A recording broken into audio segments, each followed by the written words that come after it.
Thank you. Good evening. Calling to order the Swampscott Select Board, July 7th, regular session. This meeting is being recorded. I'm hearing feedback. Do you hear that? I think that you're good now. Can you please rise for the Pledge of Allegiance?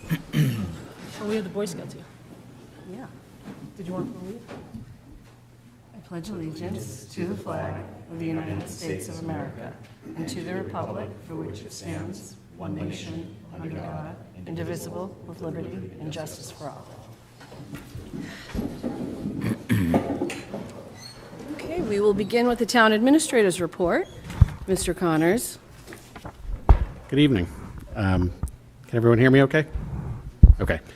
I have a brief update, and then I'm happy to take any questions. I wanted to start with the 3rd of July celebration and event. I want to begin by thanking the whole team that put it together. It's obviously a huge undertaking, and it was a great night for the community.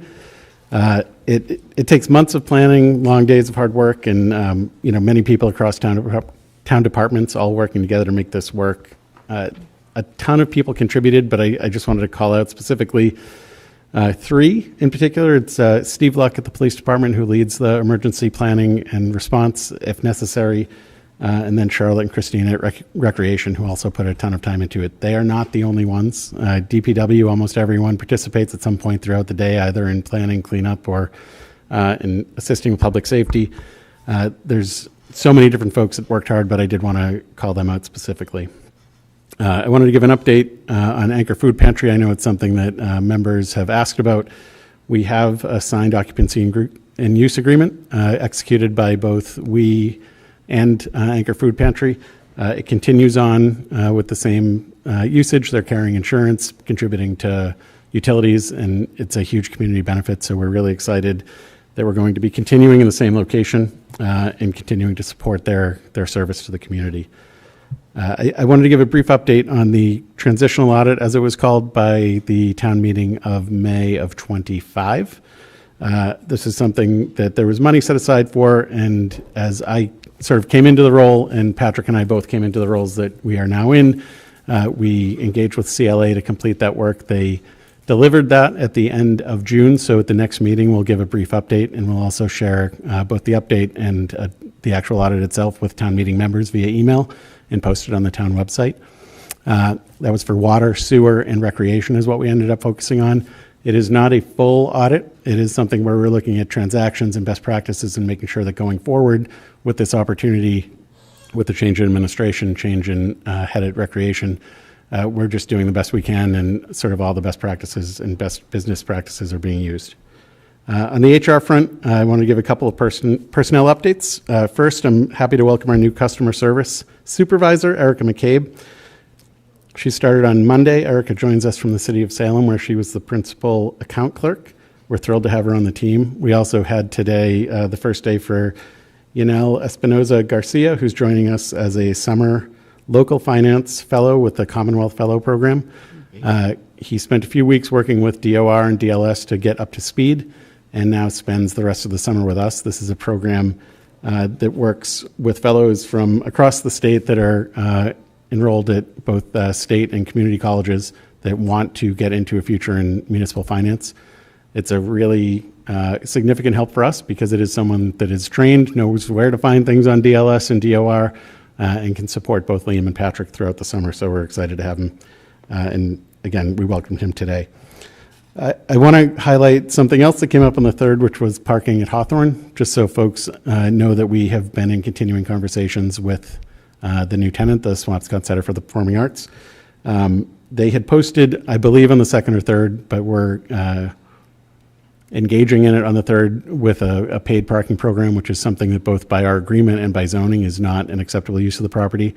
I had several conversations with the tenant.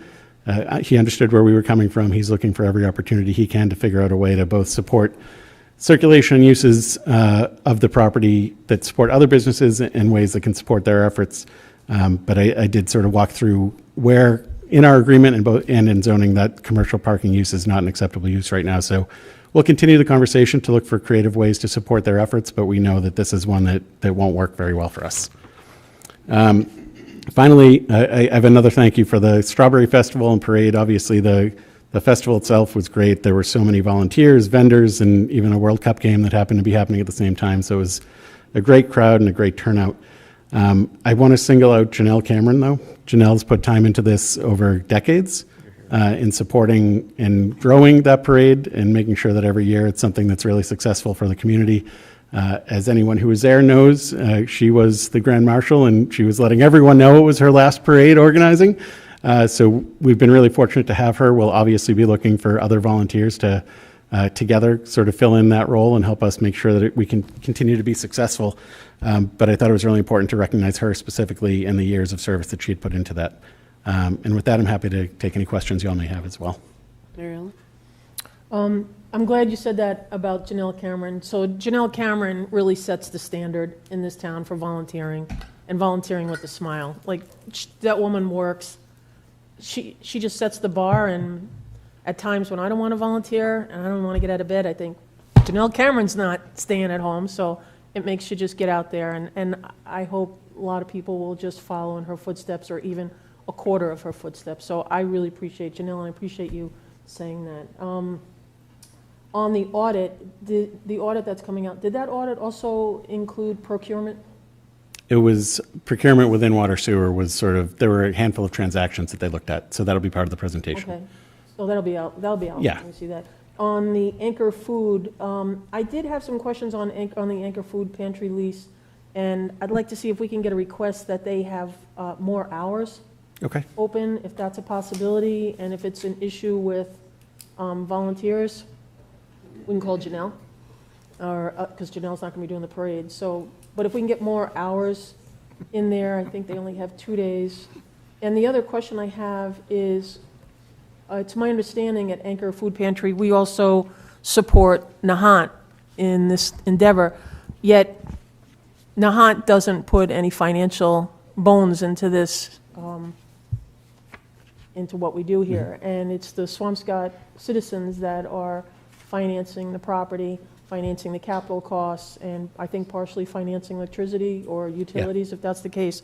And I think, and if we're going to be servicing other communities really need to step up and put some dollars into it too. So whatever it's going to take to get something from Nahant, I'd really like to encourage that.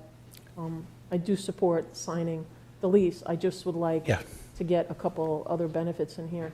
And then you brought up the new hires, and last Sunday I happened to meet a new firefighter, Ben Rossman, and it occurred to me that probably in the last 10 months we haven't had a new firefighter or a new police officer come in and get sworn in. We haven't had retirement, and I would really like to make sure that we get back into that routine, because I think we're a small community, try to stay a small community, and I think it's important that people get to have an opportunity to recognize these people that are coming on board, and just take a second to have a face to a name. Yeah. And so we used to always swear them in right here, and so I would like to get that going again. Okay. Okay, and the retirement, we had a retirement, I learned at the retirement meeting, we had a retirement from the fire department. I think it was a captain or a lieutenant that served for 20 years, and I think this is a great environment to say thank you publicly. So if we could get those type of things going, I'd appreciate that. Absolutely. And that's it. Thank you. Wayne, do you have any comments? I second your comments about Janelle. She is an absolute gem for the amount of hours and time that she has put into this community volunteering. I've known her for 25 years, and never a time she doesn't do it with a smile on her face. Right. And really, it's sad to see her wind down in this role, but she raises the bar every time. I did have a question for you, Nick, about Cedar Hill. There's been inquiries from the neighbors about wanting a public hearing, and as well, is there any update that you have? I know last time we talked about a meeting with the dealership. Do we have any other plans for talking about what the parking situation should be? So the last time that they came before the board, I think there was concern further up the street. Right. And is it Bayview? Yeah. That's also up there? Yep. That we would basically be squeezing users further away from Humphrey. And we wanted to see how the circulation improved with the hash white lines at the bottom and on the corner of Humphrey. Have the discussion with Four Seasons to make sure that they were sticking to the number of parking spots that they have, which are all meant to be. There's a parking plan that was part of the ZBA decision on them. We reminded them of that. They were thankful that we were having a discussion because they said in the past, town administration, not elected officials, but town administration had not been receptive to having any conversation with them. So I think the next step would be to understand, and I think I got the same email that you did, that there's sort of a suggested plan for parking. It would be a question about whether or not it's too similar to what had been proposed by Captain Cable, which, again, Bayview and further up on Cedar Hill, there was a concern that it would just push parking as opposed to trying to solve the issue. What we did to try to solve the issue was improve circulation at the bottom. I don't want to say that Gino's guys have definitely done the vegetation management, but they were supposed to. And so I'll check in with Gino on that to make sure that the non-residential side was also cleared a little bit to improve the amount of space in the sightlines. So when we originally met, was it a month and a half ago, when we originally started talking about the plan, I believe the residents really wanted to have an interactive discussion with the select board, and I'd like to at least give them that opportunity. So if, as acting chair, Danielle, or as town administrator, if we could set up a public hearing so that we can have an open conversation about that, I think the residents in that area would appreciate it. Sure. Okay. Yep. Thank you. Did you have anything else, Wayne? No, that's it. Ted? Just to carry off of that point, I think, and you had mentioned the parking issue at the Hawthorne. During that initial meeting about Cedar Hill Terrace, I know we had discussed parking enforcement on and along Humphrey Street throughout the entire strip and enforcement along some of the ancillary streets. I know we'll be talking about Ingalls Terrace at some point later this evening. Yep. Cedar Hill is one of them. I would just put a request that we have a understanding of how parking enforcement is managed, I guess. So I know you've provided not. some numbers. What's that? Or not managed. Well, I know you've provided some numbers, but having an understanding of how it's being managed and so we can have a comprehensive conversation about that, because I know there are businesses who were hoping to be able to use the Hawthorne lot, and obviously, things have happened, so they're not able to some degree. But I think we're going to continue to have parking issues. Ingalls Terrace, I'm sure we'll hear from residents, parking issues that they're having. I know we've had the dentist who owns an office near the area have his parking issues. So I think we just owe it to ourselves to have a better understanding of how we're administering parking enforcement all and along Humphrey Street. I think it might be useful to have the chief and just Captain gonna Cable say, there for the yes. same evening, if not participating directly in the discussion Agreed. about Cedar Hill. So it's not parking only meeting, but it's certainly parking heavy, and we have the right folks in the room. Yeah, and I would just encourage the conversation. Obviously, Cedar Hill is an important part of the conversation, but town-wide, especially on and along Humphrey Street, is going to be important. And we're going to continue hearing about it until we get proactive about how we're going to help solve that issue. The town had I believe it was MAPC or Kleinfelder conducted a parking study for Humphrey Street in 2017, I want to say, that Marzi's office worked to administer. And I don't think the town has enacted on any of the recommendations that study provided in the years since we've had it. So it might be worth dusting it off and having that be part of the conversation. Absolutely. Thank you. Did you have anything else, Ted? For the town Just administrator to report? thank Janelle, like my colleagues here, and Charlotte in the rec department, not only for the 3rd and for the Strawberry Festival, but I scroll on Reddit before bed. That's how I clear my mind. And everywhere on Reddit is giving Swampscott tons of praise for the World Cup games on the lawn. Everywhere. It's awesome. It's really cool. We actually got an email that came into Shannon this week from 2 gentlemen from Scotland that stayed here. Yeah. Did they put that cone up on the monument? They promised it was not them. Actually, they said, we did not do anything with any cones in your town.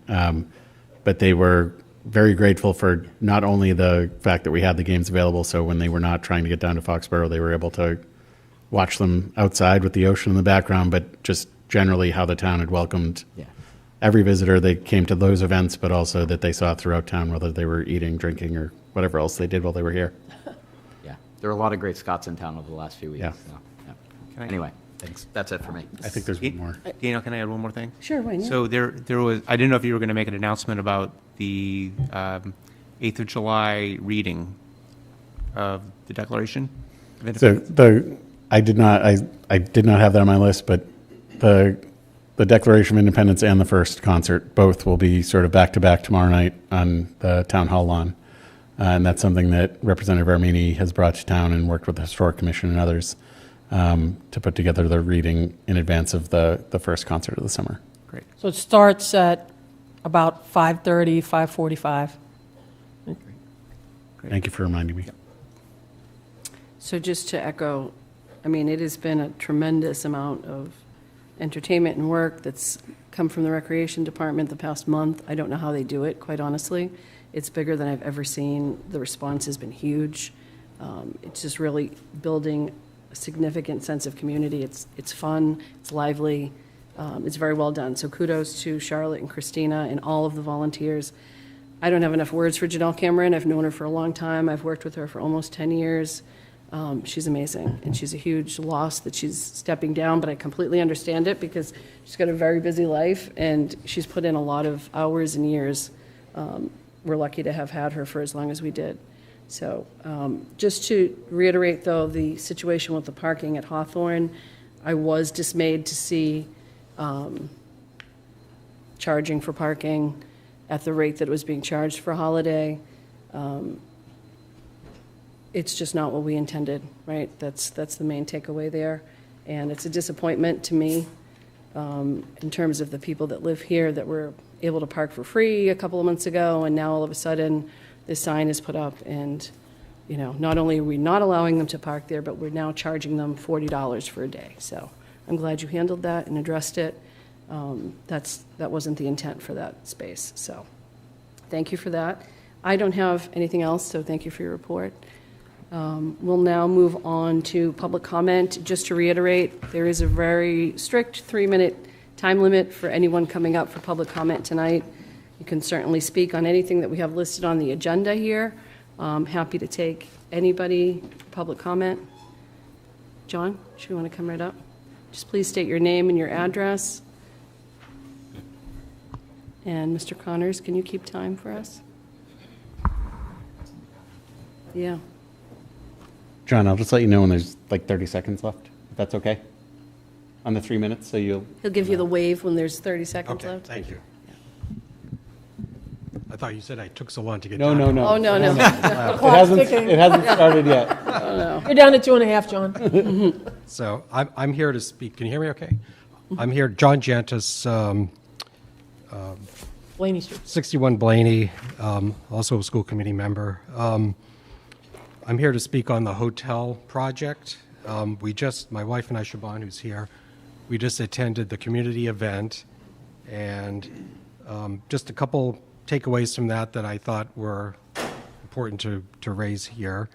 So one of the reasons we were told that these meetings occur is to be able, the neighbors can provide feedback, the developer can take this feedback back to the planning board or their planning, and incorporate suggestions as they can. We've raised a concern as direct abutters right across the street from the school that the parking as it had been configured, as people exited the parking lot, their headlights would shine directly onto our house, into the living room, into the upper bedrooms. And we have voiced concerns going back probably well over a year and a half on this. And one of the takeaways from this meeting was that Dixon, the representative who is here, said that they are going to make the entrance into the parking lot a one-way in, and the exit will be further down Reddington Street, closer to where Oyo is, that right there. So no one will be coming out of the parking lot pointing towards our house. I did ask a question about people just circling around the parking lot. If they're going to have mitigation with berms or fencing or other light mitigations, and Dixon did say that, that's part of their plan, so we'll be watching to make sure that that happens. The other thing that was raised, we also raised it as a concern, but some of the neighbors who were there raised it, was just a general concern on parking with the project. Our understanding is that the lot across the street from us has 62 spaces, or will have 62 spaces. The project contemplates 167 total to take care of guests, employees, people visiting the restaurant. So our question is, what's being done to address that parking? And we weren't the only ones that raised that concern tonight. And what we heard was that there's some maybe solutions with the church, maybe some solutions with the archdiocese, but that was it. That's all we heard from the 30 seconds. Oh, thank you. So that's all we heard on that. So hopefully some other creative solutions, like maybe shuttling people from satellite lots, might be an option. So I think,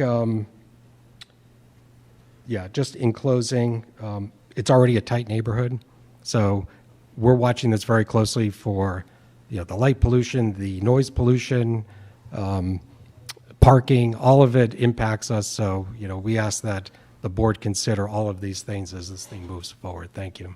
Thank you, John. Do we have anybody else? Yep. Can you just step right up to the microphone?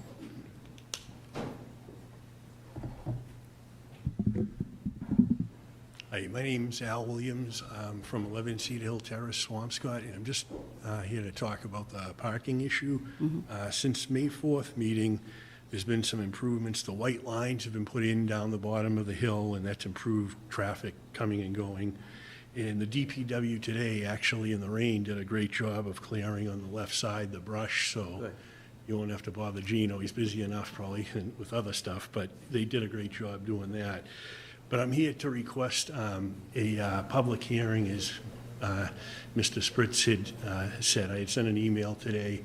I just think it's more of an efficient way of talking about things, instead of coming up and saying, your bit, and then that's it, no discussion. I sent also today a modified parking plan, and I also sent, because I'm not sure if the board was aware of this, but this all started almost going on 2 years in October. I had sent our neighborhood's signed petition to the police, and then it transferred to the board this spring. And so that's, I just didn't know if you guys had that, and that's why I sent that to you. Let's see. And as far as your point, Mr. Connor, about the Bayview residents, they're talking about a problem that doesn't exist right now. It may exist, it may not, if there was resident parking. Right now, there's a parking issue on Cedar Hill, and it's due to the commercial built properties parking there and overstaying. There's already been a car parked there. There was a little reprieve after you guys probably talked to them, and then it's starting to get back to normal again. Slowly it'll increase. But my point is, it's not a problem until it is a problem. And I think people in general are lazy, and they're not going to park up there. But if they do, then they can address that problem. But right now, it's not a problem. The problem is Cedar Hill Terrace. Yeah. And I just appreciate your time, and also would appreciate having a public hearing on it. It would be very helpful. Thank you. Thank you. Thank you. Thank you for your email also. And I see we have one online, Shannon? Yeah, please. So, good evening. I'm Michael Garvey. I live at 85 Monument Avenue, which is near Howland Park. And I'm commenting about the lack of enforcement of the leaf blower ban during summer and the noise in the Olmsted area as a result. my comments mostly relate to last year and in challenges to the landscape gardeners. They, when I suggest that I might call the police, they laugh and say, go ahead. I did call the police several times last year, and they have the protocol that they will record my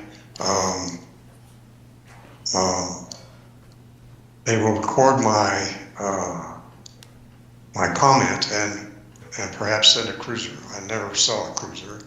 Right. There's, for example, the people on Walker Road seem to think it's important to leaf blow the entire street. And you can imagine the noise and how long it goes on. So we have a bylaw, it's not being enforced, and I'll just end my comments there. Thank you. Do we have anybody else for public comment? Brian?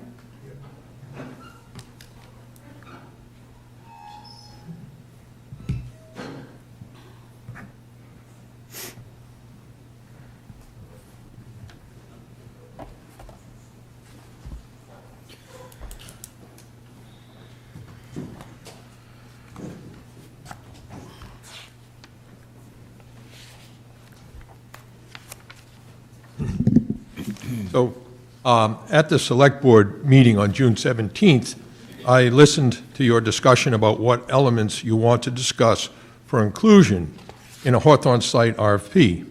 It is correct that you will have to define many individual elements, but what is needed before that is an identification of the larger goals for development and an appreciation for the radically different directions that are possible on the site. Although the RFP should contain room for a potential developer's imagination, at the same time, a good RFP will commit to a direction, an articulated set of larger goals, and lastly, a vision. Whatever the site plan solution, in addition to defining the 9 items on your list tonight and others to come, a great plan will possess good spatial relationships and create a coherent and attractive sense of place. When we travel to urban areas, we seek out notable places, cathedrals, civic piazzas, outdoor cafes, and vibrant places where planners have created memorable and imageful places. What the Select Board needs to do here, identify a direction for the RFP, will take some familiarity on your part with the principles of town planning.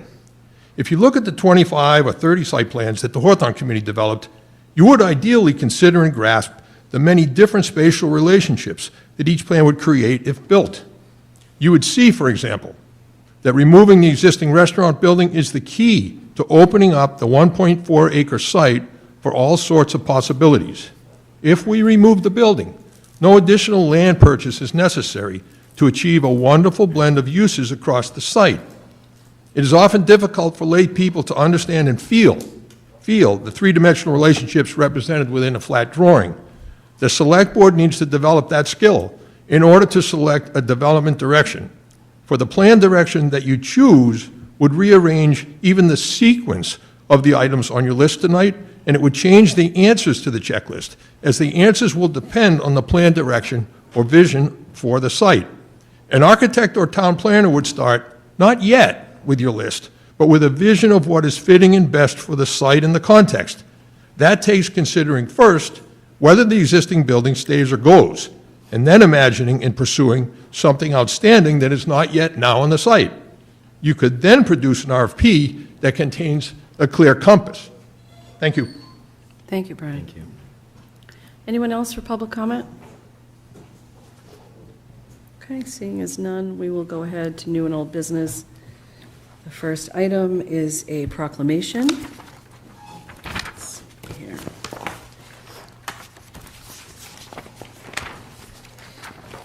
Designation of July as Park and Recreation Month, proclamation by the Select Board. I'll go ahead and read that proclamation. Whereas Parks and Recreation is an integral part of communities throughout this country, including Swampscott, and whereas Parks and Recreation promotes health and wellness, improving the physical and mental health of people who live near parks and recreation centers. And whereas Parks and Recreation promotes time spent in nature, which positively impacts mental health by increasing cognitive performance and well-being and alleviating illnesses such as depression, attention deficit disorders, and Alzheimer's. And whereas Parks and Recreation encourages physical activities by providing space for popular sports, hiking trails, waterfront programs, and many other activities designed to promote active lifestyles. And whereas Parks and Recreation programming and education activities such as out-of-school time programming, youth sports, and environmental education are critical to childhood development. And whereas Parks and Recreation increases a community's economic prosperity through increased property values, expansion of the local tax base, increased tourism, the attraction and retention of businesses, and crime reduction. And whereas Parks and Recreation is fundamental to the environmental well-being of our community, and whereas Parks and Recreation is essential and adaptable infrastructure that makes our communities resilient in the face of natural disasters and climate change, and whereas our parks and natural recreation areas ensure the ecological beauty of our community and provide a place for children and adults to connect with one another, nature, and recreate outdoors, and whereas the U.S. House of Representatives has designated July as Parks and Recreation Month, and whereas Swampscott recognizes the benefits derived from parks and recreation resources. Now therefore be it resolved by the Swampscott Select Board that July is recognized as Park and Recreation Month in the town of Swampscott. And again, I just want to say we're incredibly grateful. I'm incredibly grateful for the Parks and Recreation Department, our Open Space and Recreation Committees, very hardworking and really well-deserved. So I'm happy to sign this proclamation with everybody else. Thank you. And then we have another proclamation, I think, tonight. Let's see. Mary Ellen, do you want to take the lead on that one? I know that it's a recognition of Eagle Scout Aiden Tatt. Sure. Once again, Swampscott is in the position of having another Eagle Scout, so our community, our parents, and our kids are just amazing at the hard work and the accomplishments they do, and tonight we have the opportunity to acknowledge Aiden Tate. So Aiden, you want to come on up here?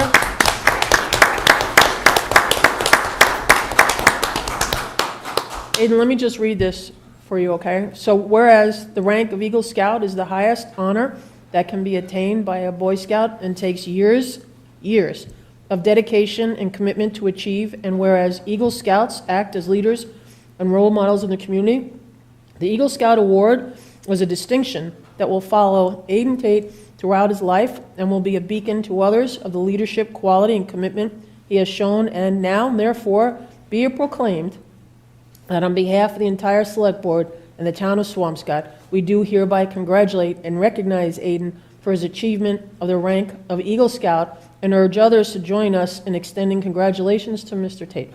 In witness whereof, we have hereunto set our hands and caused to be affixed to the Great Seal of the town of Swampscott, Massachusetts, this 7th day of July, 2026. So, one more thing I want to add. In the town of Swampscott, we have plaques that are in Town Hall, if you walk in and look to your left, and we have every name of every individual who has either achieved the highest level of the Girl Scouts, which is called the Gold Award, or the highest level of the Boy Scouts, which is called the Eagle Scout. So Aiden will be our next plaque on there. So I hope you go down and check that out. So can you tell us about what you achieved? Yeah, so for my Eagle Scout project, I worked with St. John's Church in Swampscott, and they had this like Christmas nativity decoration called a creche that was blown over and destroyed by the winds a couple years ago. And so my project was working with them to recreate a new one that would be better suited for their needs. Amazing. Great. Nice work. Well done. Thank you so much. Thank you, Aiden. Take a picture? Yeah. Okay. You want to do a picture? Yes. Yes. Do you mind if we get a picture? Can we get a picture with you, Aiden? Hold on.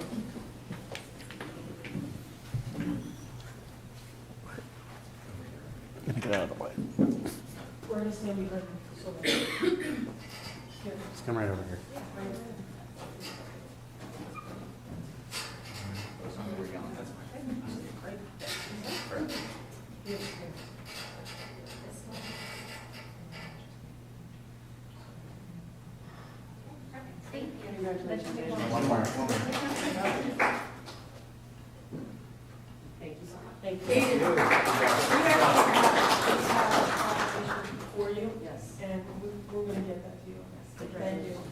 Thank you.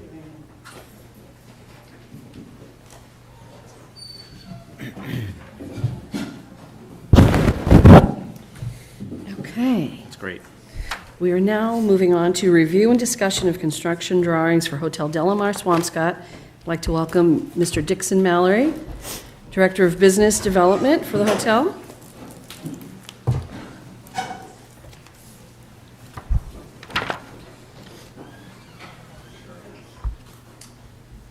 Thank you for having me. Welcome. Thanks for coming. Thank you for coming. Is that working? I don't hear you. Oh, no. Yeah, Ethan? You should be good now. Is that good? You're good. You're good now. There you go. Oh. That's working. I can hear you to Connecticut. Yes. Are we going to be reviewing the, Which document would you like to open first? um, Sent a few different ones. we can perhaps review the site plan. We just had a nice meeting with the abutting neighbors, reviewing the updates to our site plan, so happy to start there. Hold on one Okay. second. Will the neighbors say that? I think so.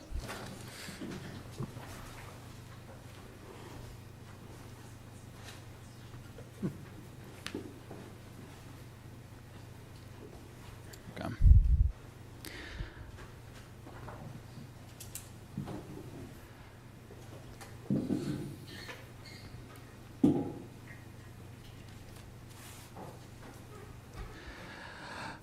Okay, so this plan here shows our updated site plan. We did take into consideration some feedback that we received from the previous public hearing on circulation on the site, access to the site, and egress off the site. So what we've done here is we originally had the entrance to the property down on this curb cut here, which is currently existing down near Humphrey Street. Cars would enter the property there and circle up to in front of what's going to be the main entrance of the hotel, and they would continue on past the annex and then exit down here and facing onto Blaney Street. And there was some real concern about those neighbors right on Blaney Street that there would be a lot of headlight light pollution into their properties, and completely understandable, and we've taken that into consideration. So what we've done, and this improves the flow of the circulation on the site anyway, but so what we've done is we've essentially flipped the flow of traffic. So if you're coming, say, from Humphrey Street, you'll drive up Reddington, and you'll turn into the property up by what is now the playground and the ball field, and you'll continue on. You'll enter the property there, either go and park your car in the parking lot here, or continue on down past the annex and drop, park here in these spots right in front of the property, the hotel entrance, or drop off your guests and continue on and exit out where that current curb cut exists. So that it's actually more logical from a drop-off standpoint. You're dropping people off on the passenger side of the car rather than pulling up on the driver's side. So that was the main kind of change to the site plan. Other than that, we've started to identify, where we'll have, pole lighting, where there'll be bollard lighting, kind of to, circulate around the property. And we have our landscaping schedule, which was shared with the select board. And we had, again, a good meeting, I think, with the neighbors talking about how, and I mean this, we're very open to how this all gets screened, whether it's a combination of arborvitae, soft plantings, or a fence, or some combination of both. It doesn't impact the sense of arrival to the hotel that much. And so we're happy to work with the neighbors in the town on making sure we can kind of come to an agreement on something that works for everybody. Was the event well attended tonight? Was there a decent number of people there? Yeah. Great. Okay. So that is really the, kind of the update to the site plan. Happy to continue on to the next. While you're on the site plan, are there going to be, are the requisite number of spaces going to be EV ready? Sorry? Are there going to be EV ready spaces? Are you going to run the They're on electrical there. when you do the site work? Yep, we've called them out here. Oh, perfect. Dual head EV charging stations there. I think we have well. Okay. Yeah, we're accounting for them. Okay. Yep. And then, how is parking being managed for the excess parking that I'm sure you're anticipating on site? I think what we're anticipating is that we'll have valet parking. Okay. So if there is off-site parking, at a to-be-determined lot nearby, that'll be handled by valet. Understood. And we have a similar arrangement with our hotel in West Hartford, and we lease that property from the town of West Hartford, Connecticut, so it's a very similar situation Sure. to what we have here, this being a lease. And we use municipal lots kind of in downtown for our overflow. Understood. Do you expect to charge for parking? No. Oh, And do you anticipate, how do you anticipate employee parking to work? Will there be a shuttle system, perhaps? There'll be some combination of, if we can accommodate some of them on site. They're not obviously all on site at once. There is actually, there's a bus stop nearby, very close to the train station, an easy walk. So in terms of access from the property, if you're not using a car, if you're using public transportation, it's pretty accessible. Yeah. Okay. Great. This is me being just a little bit over analyzing on the part, but the cut coming in from the street Yep. into that side run, is that, I have no sense of scale in terms of how big the car is relative to that. Is that a tough, Enough to make a U-turn? no, just a tough turn, Oh. just coming in? And I don't know if that's not necessarily in our purview to, it is in our to purview. discuss. From Reddington into the parking lot? Hmm? I mean, is it a tighter turn, perhaps? But it's, Do you see what I'm saying? I don't know. Yeah, Wayne's question is just the width of that curb cut and access from the parking lot. I'm sure you'll either address that with us or through planning, but Yeah. there's a requisite width that'll have to be for a car to be made, so. It'll be accessible. That'll be, Yeah. that's not a concern that I have. It'll be addressed through the planning site plan process. Okay. Yeah. Dixon, I have a question on the lighting. When you talk about pole lighting, do you mean how, I want to know how that's going to affect the neighborhood and what I just want to make sure that when people are sitting in their living rooms or wherever they're sitting in their house, that the lighting isn't going into their houses. Will that be addressed with your ballard lighting or your pole lighting? Yeah, we talked about that at length tonight. Okay. The bollards, they'll all be, dark sky compliant, so there'll be no, uplighting. Okay. Actually, this is, if you don't mind a divergence, this is our new hotel in Mystic, Connecticut. Mm-hmm. You can see there's some bollards. It's kind of not a great photo, but there's a bollard right there. And that's actually, probably more, well, anyway, very low lighting, no significant uplighting on the exterior of the building at all. Good. These are pretty small windows by comparison to the windows at Hadley, but we're not anticipating any above and beyond what is necessary in the parking lot. Okay, great. Were there other concerns brought up tonight, Marcy? Anything else that the public brought up that we need to be cognizant of, other than lighting In parking. and parking?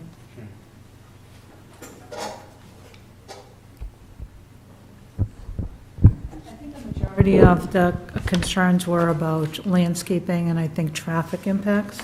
There was some discussions about retaining walls and just the need for current maintenance of the parcel. And the playground, right? That's correct, yes. We talked about the playground, the relocation of it, and I'm just looking at my notes, sorry.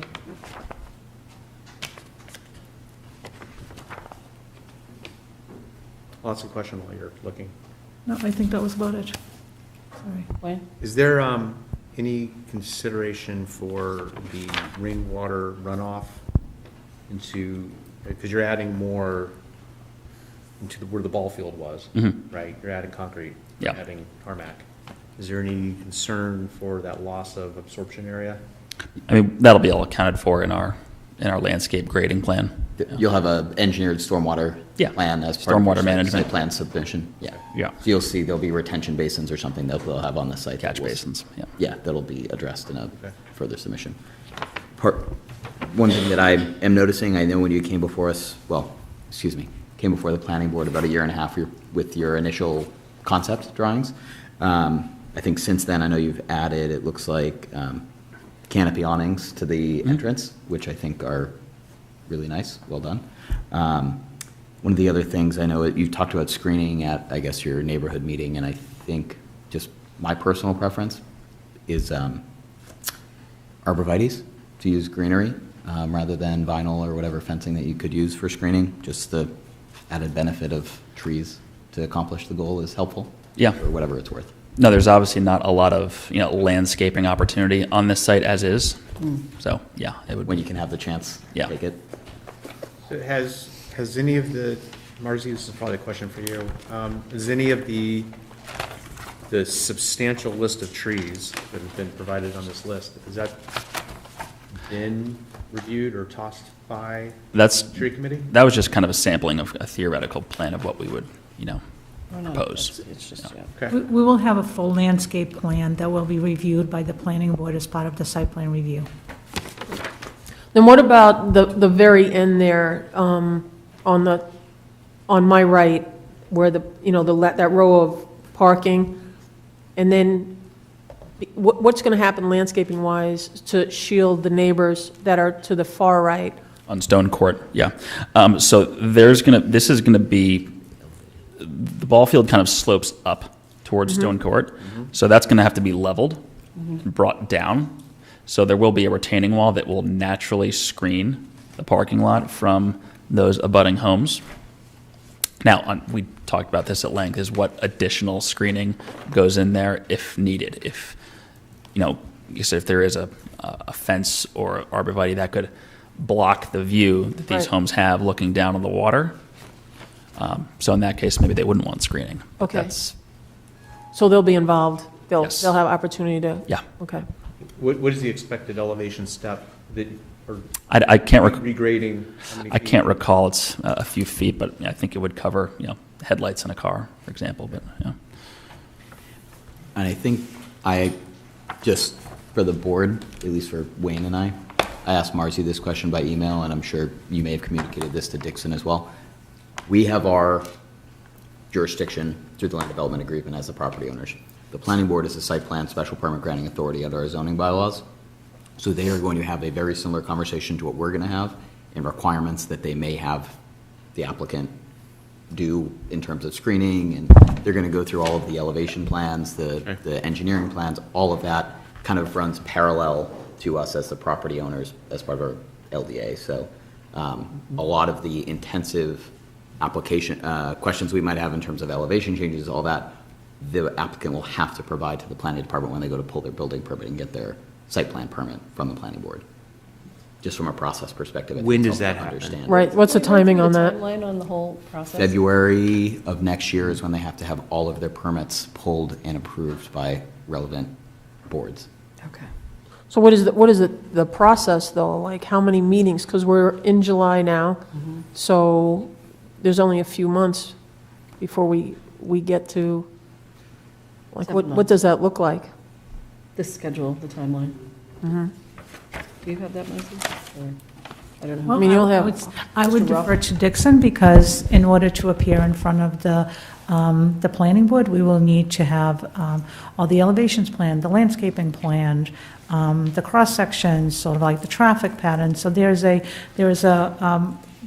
are sort of forms in a process that an applicant for a commercial redevelopment of the site will have to submit to the planning board in order to be heard. And obviously, they review, we have bylaws that they will have to meet all the standards for the application process.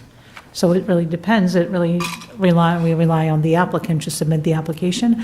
Our agenda for the planning board meetings or the deadlines are listed in terms of the calendar, when they meet, when the application has to be submitted, because the petition will have to be advertised in the local newspapers. We have to notify the neighbors. We have been taking, remaining a list of interested parties, so we want to make sure that we provide the proper notification to all of the abutters and the neighbors. And a site plan permit can only be, by statute, site plans have to be approved within a certain number of calendar days from the day it's applied for. So I don't know when you're planning on applying, that's obviously up to your discretion, but you know, we have our LDA, which all the permits have to be in hand by February 2027. Yep. Crazy, 2027. But also one that, from the day they apply for their site plan permit, you know, the planning board, the clock ticks, so they have to have Right. the approvals by whatever the statute is. I think it's 90 days or 180 days or something. Okay. So what's the next step for us? What happens next? Can anyone tell me that? Darcy? Well, I would think that the next step that the select board would refer this project to, you know, to the planning board to review the process and start the application and work with the development team. So do you need a vote for that?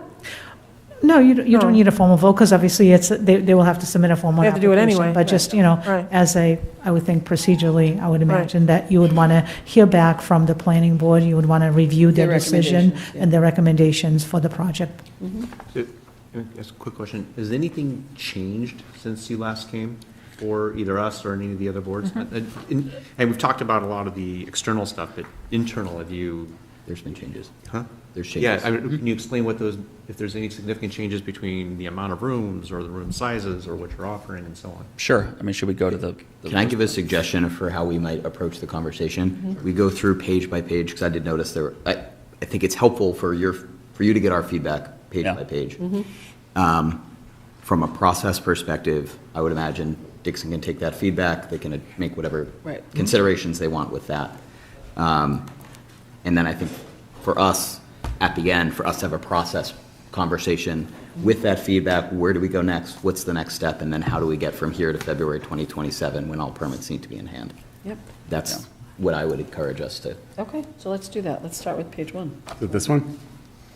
Dixon? Dixon, what document are you looking for? It's, I forget exactly what it was called. A200 was the. That's the reflected That's the whole ceiling plan. plan?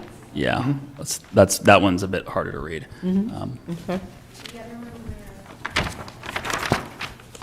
Just tell us which one. A200A?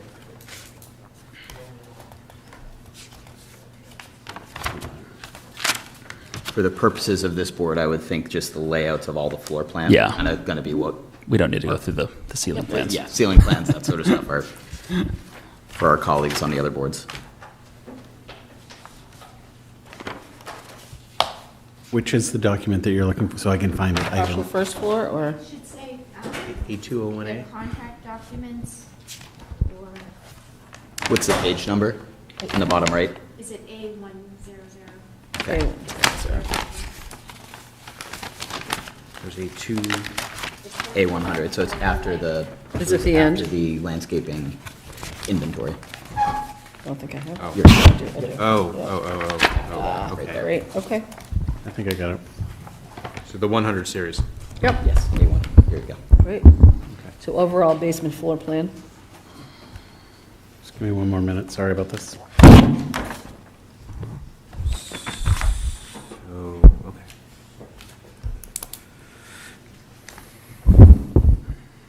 Should put my glasses on.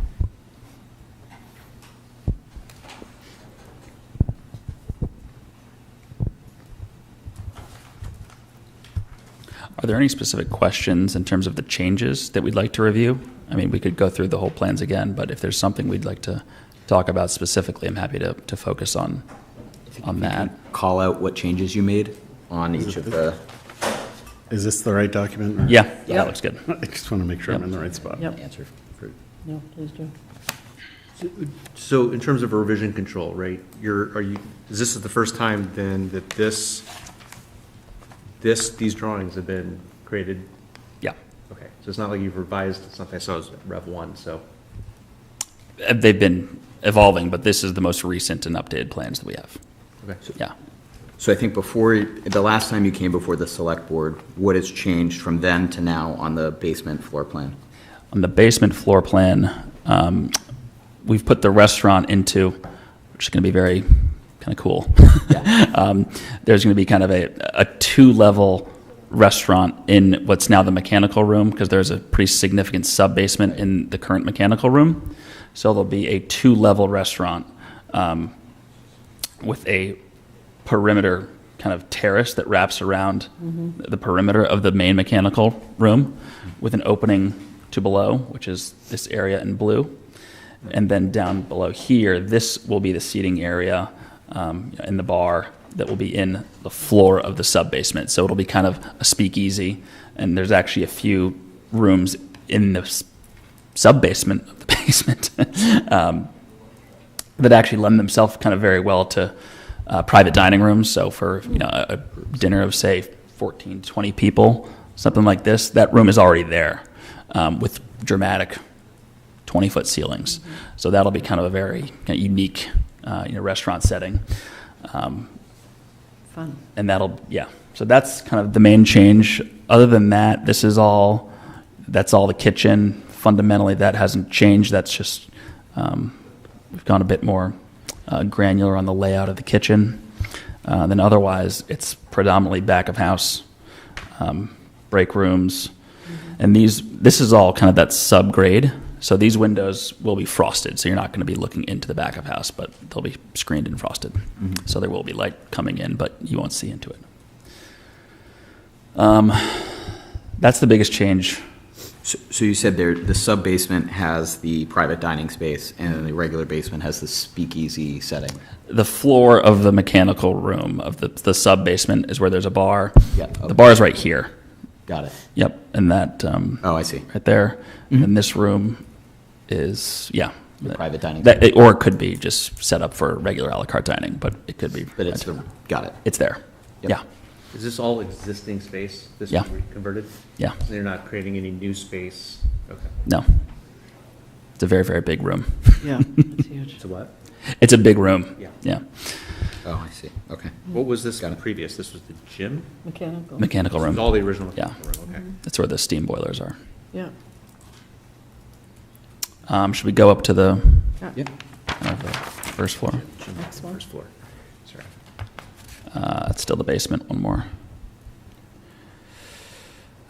No real, so this is the basement floor of the annex.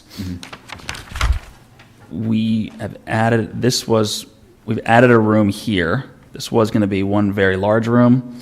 We've broken it up into two. And that stack follows on the floors going up, I believe. So I think that's the only change there. No, just kind of more detail on the bathrooms here. This is the ADA compliant room in the annex. Does the elevator service to the basement? It has to, yeah. It has to for Yeah. ADA. Okay. Yeah. Is there more than one elevator? Just one elevator. We were originally going to have two, but this elevator can work double duty as a service elevator and a passenger elevator. Okay. And because this building benefits from having very large, gracious staircases that currently are boarded up, once those are opened up with new windows, they'll be pretty beautiful staircases. So we anticipate a lot of people using them. Maybe not going up to their room, but going down. It's been used that way for 100 years. So. Yeah, it's true. But yeah, the service elevator, we've looked at that extensively with our operations team, and they feel comfortable with one elevator. So the new construction is actually much smaller. So the only new construction on this entire project, more or less, is this connecting tower between the main building and the annex. So that's now shrunk. Okay. Then we'll move on to the first floor. Yeah. Yep. Keep going down. No real changes here at all. This is still what we're anticipating to be the main entryway into the hotel, up these staircases. What is now the principal's office and the nurse's office, that'll become the hotel lobby, check-in and lobby. And then the gymnasium, as it was previously, has always been planned, that'll be the ballroom, kind of for bigger events, weddings, parties, corporate functions, whatever it is. That'll all be in the current gymnasium. Was there some point that there was not going to be any entertainment space at some point, or was that always in the I plan? think there was Ever always a since I've seen ballroom. them, I don't think there's there always was the ever- ballroom. Yeah. Yeah, and this, once, again, those windows are kind of fogged up as well. Once we put those new windows, it'll be a lot of natural light, and it'll be overlooking Swampscott Park, which will be quite nice, very grand. How is that ADA accessible if you have to go up the stairs? The ADA access point is through the new construction over here. So that elevator tower, that'll have the ADA access point. Okay.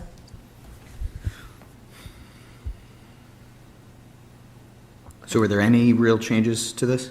No. Okay. Got it. Okay. On to the second floor. So, just a quick question, so the guest rooms, you've got it's kind of interesting, you've got them kind of littered in different groups. Yeah, so each of these quadrants in the main building at least, those are all one classroom currently. Okay. And so each of those classrooms is give or take 800-ish square feet. So we're going to put a demising wall down the middle. Each of these now hotel rooms will have two very big windows. So from a layout standpoint, it works well. That leaves, So the average size would be about 400? I was going to say, A little what's the bit- range of room sizes that you have throughout the whole property? all of these rooms are kind of 325, 350-ish because there's the corridor, so that takes up square footage. It's a generous sized hotel room. Yeah, no, it's a nice size. And we're retaining these coat closets or the cubby closets. Those will be the bathrooms on these, the hotel rooms that are kind of closer to the stairwell. So those will be retained, kind of unique. Great. So you're not retaining any plumbing, I mean, it is all No. from start. Yeah.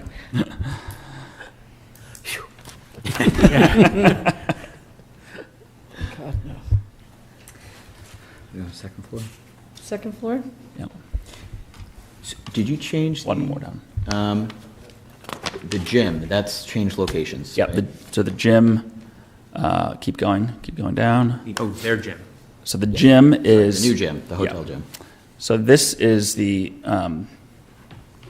mezzanine seating level. Yeah. That's currently there, and we had originally looked at putting a hotel room there and putting a wall, that's open down to the ballroom.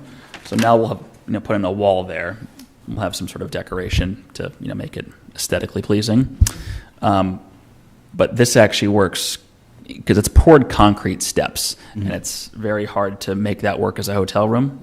Not to mention, this window over here is actually quite small. So if this was to be a hotel suite, for an example, because that's about 700 square feet, it'd be kind of odd because there's this very small window in a very big room. So we decided we need to put the gym somewhere, and we put it here. It's on the second floor, so it's kind of out of the main flow of the hotel lobby. Right. Obviously for hotel guests only for the gym.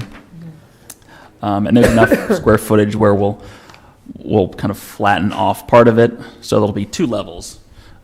Where exactly we put, the treadmills and the weights to be determined, but it'll be kind of two levels here. Does it have a spa? Did I remember it being a spa, or is it just a gym? Just a gym. We couldn't really fit the spa in. We would like to. We have spas at our other properties. Right. It just got pretty tight. Yeah. Yeah. So there's two columns to the right of the area. That open space, what is that? This? Yes. So that is kind of open to below, as I say in plan. So that's the ballroom. Oh, you're looking down. Yeah, but you won't be able to Able to see see it. That'll Just be, so they can have the cathedral ceiling. yeah.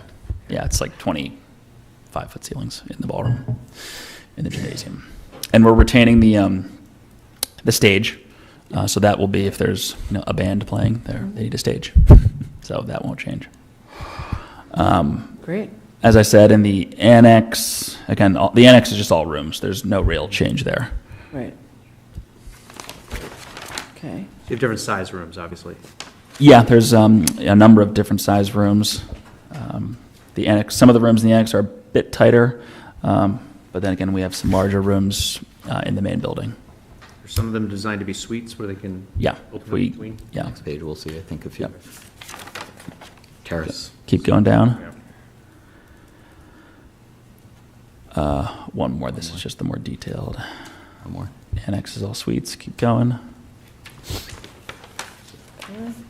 Yeah, so here, now we're on the top floor of the main building, and these three rooms here have kind of a natural terraces over a roof that exists there. So those will have, very nice terraces overlooking Linscott Park, which will be quite nice. This room is a suite here that also connects to the adjoining room. So if you're a family traveling, you can have kids in one room. And we have a few other connecting rooms throughout the rest of the property as well to accommodate families. And that's, some of these rooms here, which, so now I'm remembering. So I think these are the bathrooms. We're able to put one bedroom in there. Yep. I think this was a break room here. So those are kind of funky, smaller rooms that will, not be as big, but they'll have a certain element of charm. And even in, But like, not as big as what, 200 and? Yeah. I don't. There's nothing smaller than 250. I don't think. Okay, so that's still a Good size. very business. good size. And if you're hotel room. just a Modern. single traveler, Right. it's fine. So that's that. If we want to keep going, we can show you, I think, the updated roof plan, which is just a more detailed, drawing. Keep going. The roof of the annex. One more. Yeah, here we go. The last. So this is the roof of the main building, the original Hadley building. This stair tower and the stairwell, that extends up from the basement, so that's how we'll service the rooftop. But the rooftop is fundamentally just going to be wide open, except for the extension of this stair tower, which we need for 2 means of egress from the roof. We've put our bathrooms here. We actually originally had them over here, but there was actually a good recommendation from one of the previous public hearings to have, instead of having 3 masses, Right. to try and consolidate. So that was actually a good recommendation, and we integrated it into this latest plan. So this will be the stair tower, bathrooms, and then the bar. But otherwise, this is all open. There's no pergola system, no roof. It's not a 4-season space at all.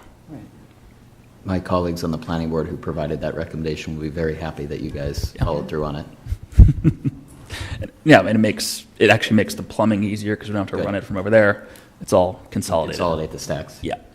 And so how is the roof open, closed, like what is it's not a closed-in, is it a closed-in roof? No, this is completely open. I mean, if we have some umbrellas or some shading, but it won't be nothing fixed. It's really seasonal with furniture. Correct. Yeah. There isn't conference space or any type of breakout rooms or anything like that? If you want to go back down to the ballroom, because the ballroom actually does have that. There's currently an air wall there underneath the mezzanine seating. So we do anticipate to have a new air wall. So the ballroom will break up into kind of a 70-30 split. Yep. So if you're having a smaller party, and you don't want to feel like you're swimming in the big ballroom, Right. it'll divide up. What's the largest party that you could accommodate it? I think the seating plan 144, is it? is it 144. Yeah. Yeah, seating for says. 144. Call it 150 if you have the bridal party on the stage. Yep. That's perfect, that's great. And for a 58-key hotel, roughly, that's a fine size. I mean, if you have a massive ballroom and only 50 rooms, that's kind of odd. So Right, proportionally, it's okay. scale. Yeah. Going back up to the roof top. Yep. So is that all removable material that you would take seasonally out, or is removable just to be able to service the roof underneath? When you say, what do you mean for the removal? Well, it's talking about removable deck tiles, Oh, so that's just so the iPay decking. yeah. If there's like a puncture in the membrane below, you need to be able to. Yeah. That was my point. Yeah. Okay, but otherwise it would stay Yeah. That's all going to stay. throughout, open to the weather. Yep. Have you thought about how you're going to screen the utilities, rooftop utilities? Yeah. Whether it's kind of a hedged or a fence. Something like that. Yeah. Okay. Yeah. And what's the plan going to be for containing sound off of that deck? Well, we'll comply with the town noise ordinance. I don't think there's, can't have amplified music outside or on the roof. So whatever the town ordinance calls for, we'll comply with. Has there been any thought to community space? Or space that the community would be, not earmarked for, or space that they could use? Because I know that did come up at one point. Yeah. What we had talked about is making, a portion of the meeting space, which is not that big, but maybe it's that smaller portion of the ballroom, if that's available, given plenty of notice. Sure. For Yep. whatever. Something. Yeah. Do we have any other questions? Wayne? It's a lot to absorb. It's great. Looks beautiful, though. Now we'll probably move on to process conversation, but when do you think you will be ready to file for your site plan with our colleagues on the planning board? Yeah. I'll have to, we've gotten our, this plan here, we're now kind of going into phase one of VEing the plan. Yeah. So I'm not sure yet, Okay. but we're working on it. Yeah. Is there a document here that just kind of gives the overview of how many rooms? It's 57. Right now it's 57? 58, right? 58. Did you say 58, Keith? I forget. I thought it was 57. Somewhere I thought I between saw 57 that and on 60. here Here? somewhere. Yeah. it I'm should sorry, I be. apologize. You're good. Okay. Yeah. It is in here. I think it's 57.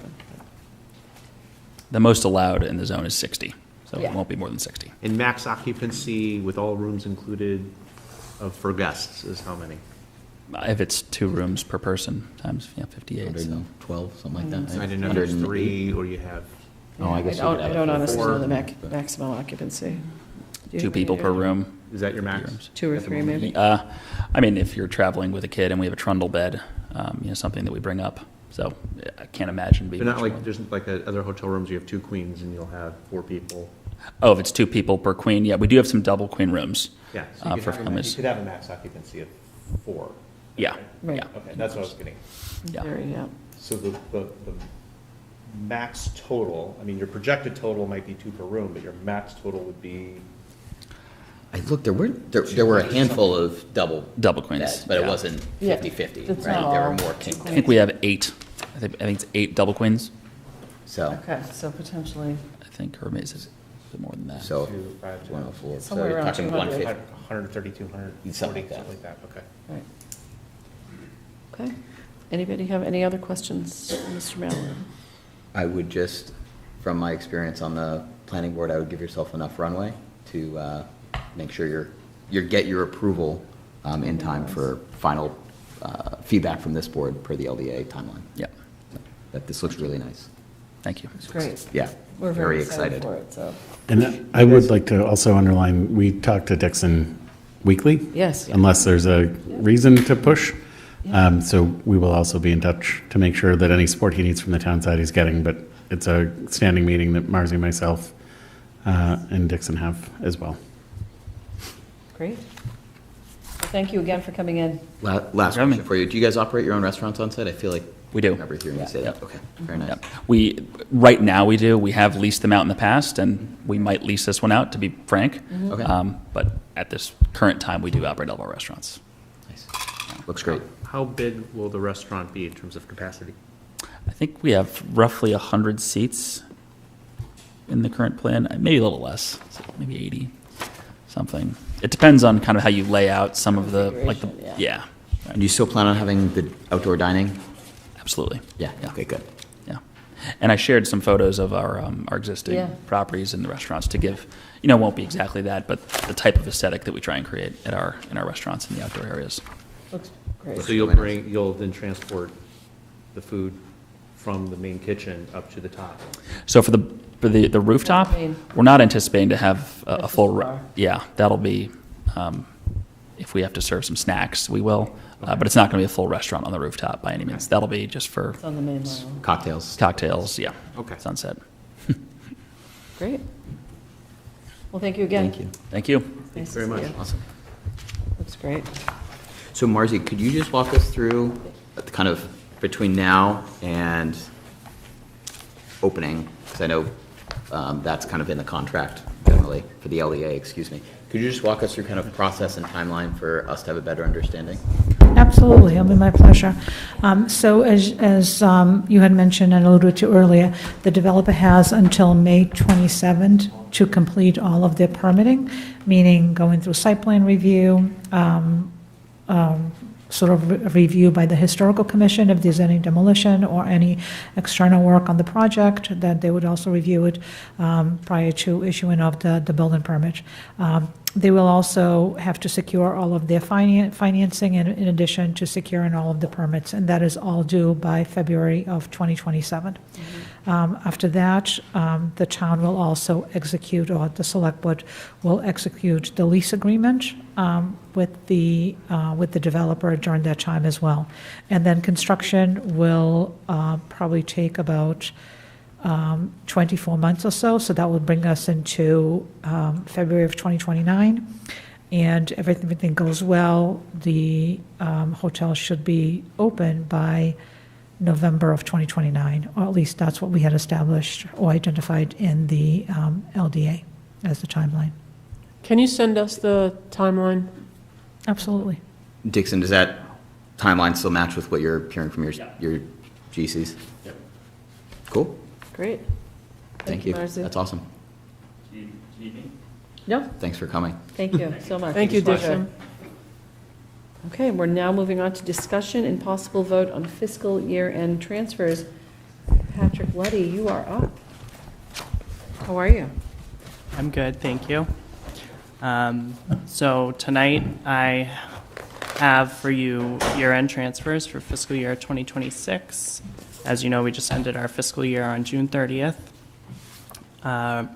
Annually, the Select Board and the Finance Committee have an opportunity to review departmental budgets that have run over budget and those that have run under, and I will make a recommendation to you to transfer between those departments to balance our budget out as we close the year. So I do have a list of transfers that was provided to you. The total transfers are about $285,000.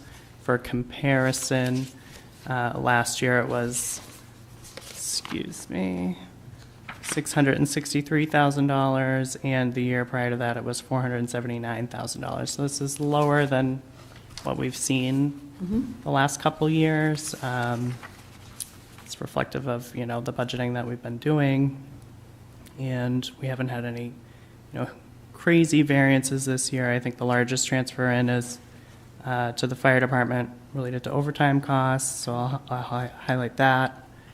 We had some increased labor for DPW related to the trash strike, and fire department expenses. We purchased the ladder truck, and the bid came slightly over, so we used operating for that. And there was some extraordinary street lighting maintenance costs in DPW as well. And in terms of budget savings, the largest area we had seen some savings in was employee benefits, so you'll see I'm suggesting a $97,000 transfer out of there. And Is that health insurance? health insurance, yep. Okay. Yep, and the other largest transfer here is out of the solid waste expenses to cover the solid waste, the DPW labor. So we had some savings from the JRM contract that was not completely fulfilled during the strike.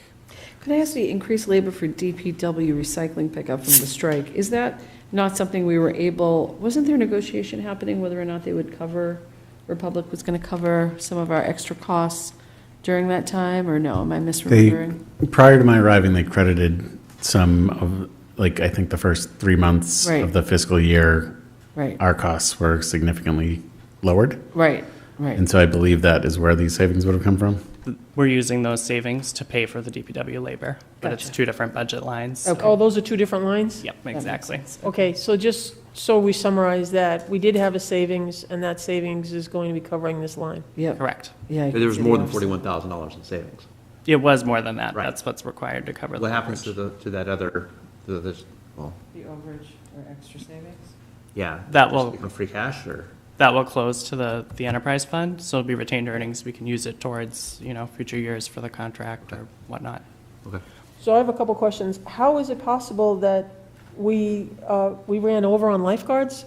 We budget this, so, We didn't, this is different though this year, right? It's coming from a different spot than it has previously? Yeah, so the transfer in for the lifeguards came to my attention that not all of the lifeguard expense that was incurred in July and August, so last summer, not all of that was captured in this line. Some of it was charged incorrectly to rec revolving. So this accounts for that. wait, explain that again?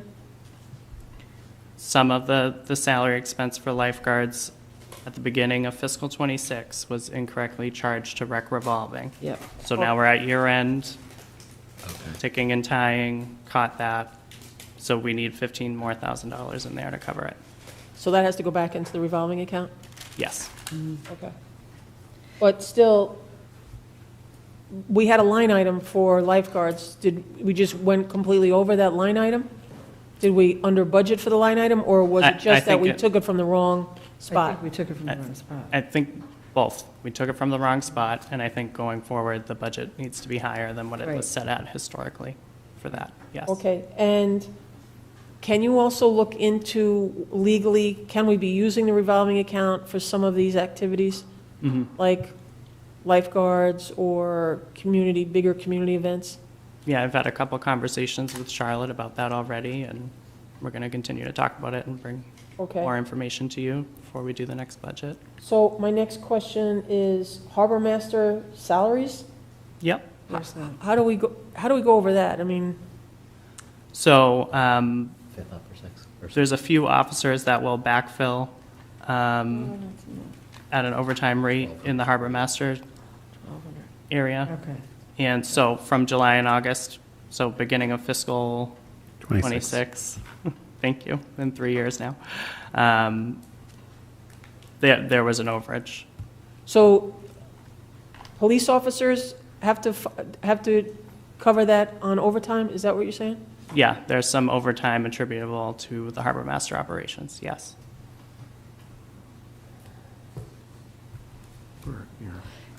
And is that essentially if the harbor master's on PTO or something like that and we need another officer to cover the duties? Yeah, I think it's that, or if there's like a specific, Or a event or response or high need, you Yeah. might have someone else come in to help. And don't we have non-police officers who are also on the harbor master staff? I believe there's one other individual. And are we using that individual? Would you know? I do not know that answer for right now. I can talk to I don't Lieutenant think we Waters. are. I think we're using one. Maybe we should look into that. Well, I think the question was, or the question is, this was last year, are we doing the same thing this year? I think to your point, that's something now we're at the beginning of the summer. Yeah, I mean, we're 7 days into the new fiscal year, so I'm happy to talk to Lieutenant Waters and make sure that we are being mindful of the budget in addition to staffing. It's a conversation I'm happy to engage in. So what this looks like, it looks like there's no police overtime? You don't have to transfer for any police overtime? We do not this That year. is amazing, isn't it? Yep. Very good. And the retention bonuses for the senior center, can I assume that's part of an older contract, Yes. Correct. right? So there were a number that came at the end of the fiscal year that have not been up for renewal. Right. I have not reviewed every contract to see which ones it remains in, but Yep. the new contract, as an example, for senior center does not include Yep. any retention bonus. I think we only had one contract that had a retention bonus. I don't remember seeing two. There were two Well, it looks There like at the were senior two? center, yes, Okay. and now there are none. There used to be many, yeah. And what about the budgeting error from cemetery and DPW? What is that, just transposing a number? or- Really small amount. Yeah, right. It's, I would say it's rounded Yeah. because that's so many employees on one budget line. Yep. Try to avoid that, but No, of course. that's there. And on the fire truck, who ended up authorizing that we go over on the bid on the fire truck? Is that, So it was a long conversation between myself and the chief Where are you? and Nick. The town meeting authorized, I believe it was 1.6 million for the truck, and it came in about $20,000 over that. And the environment with apparatus right now is that the price escalation Yeah, I see it. is brutal.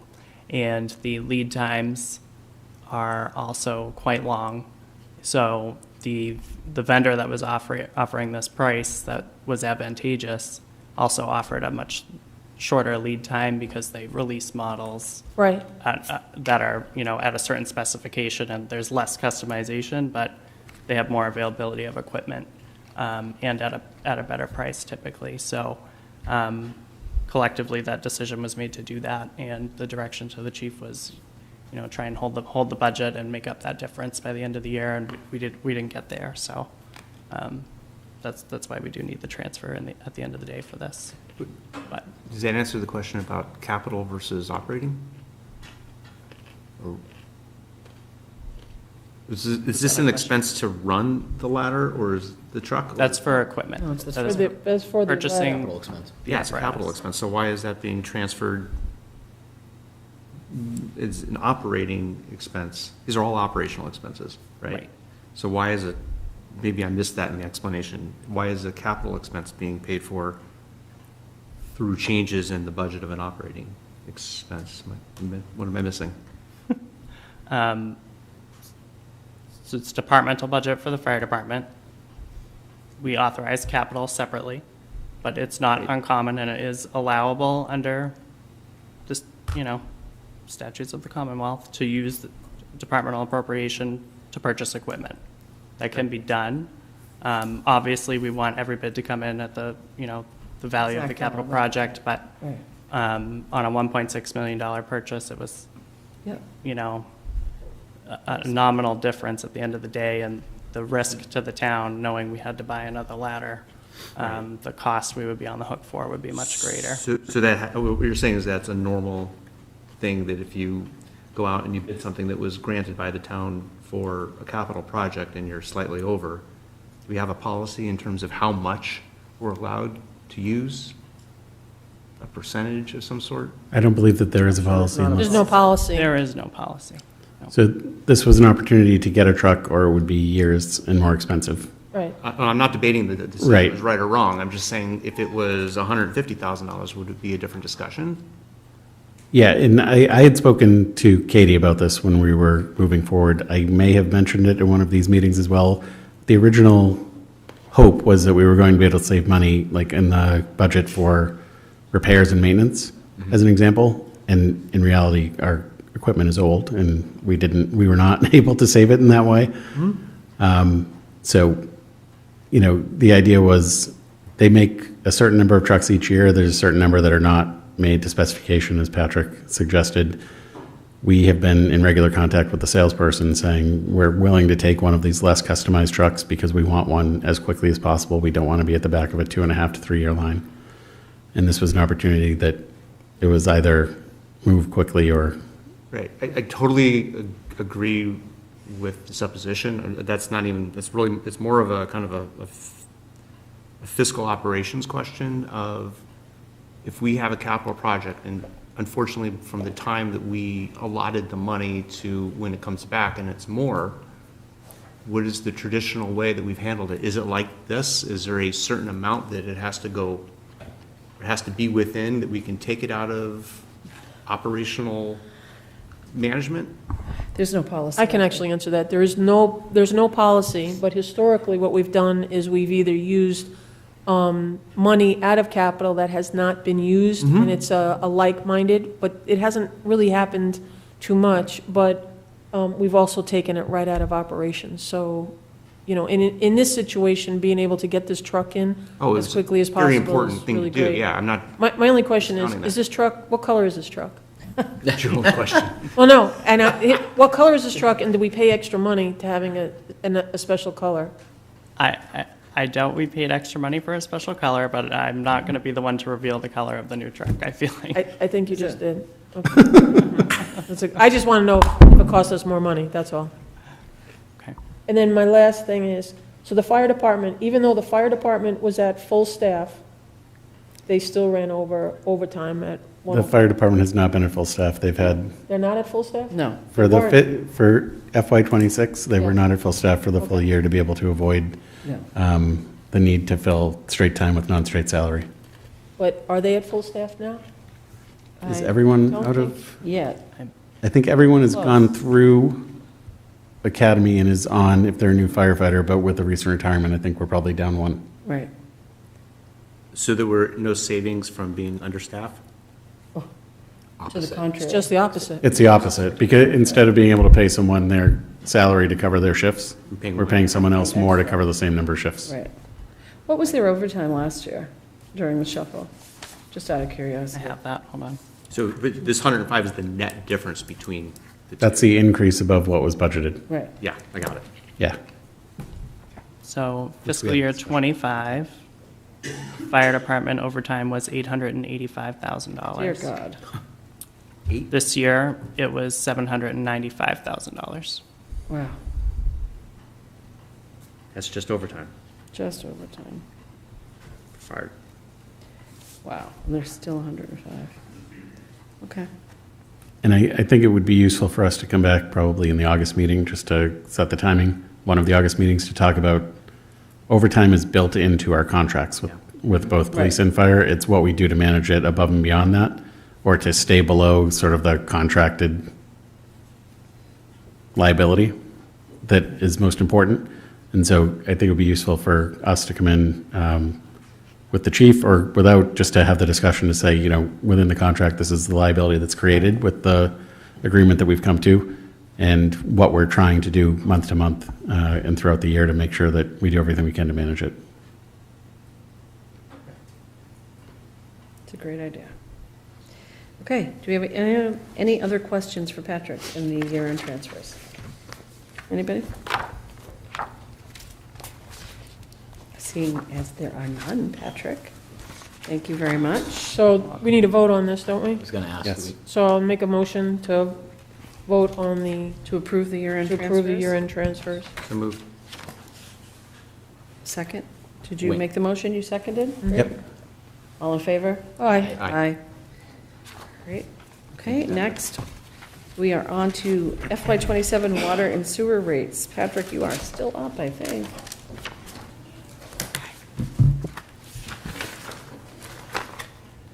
All right, so I have a few slides for you on the water and sewer rates for FY '27. Can you just tell us the timing on this? I mean, did we do this last year at this time, or why do I It think was we did it in about the this spring? time last year. This time? Yep, it Okay. was in July.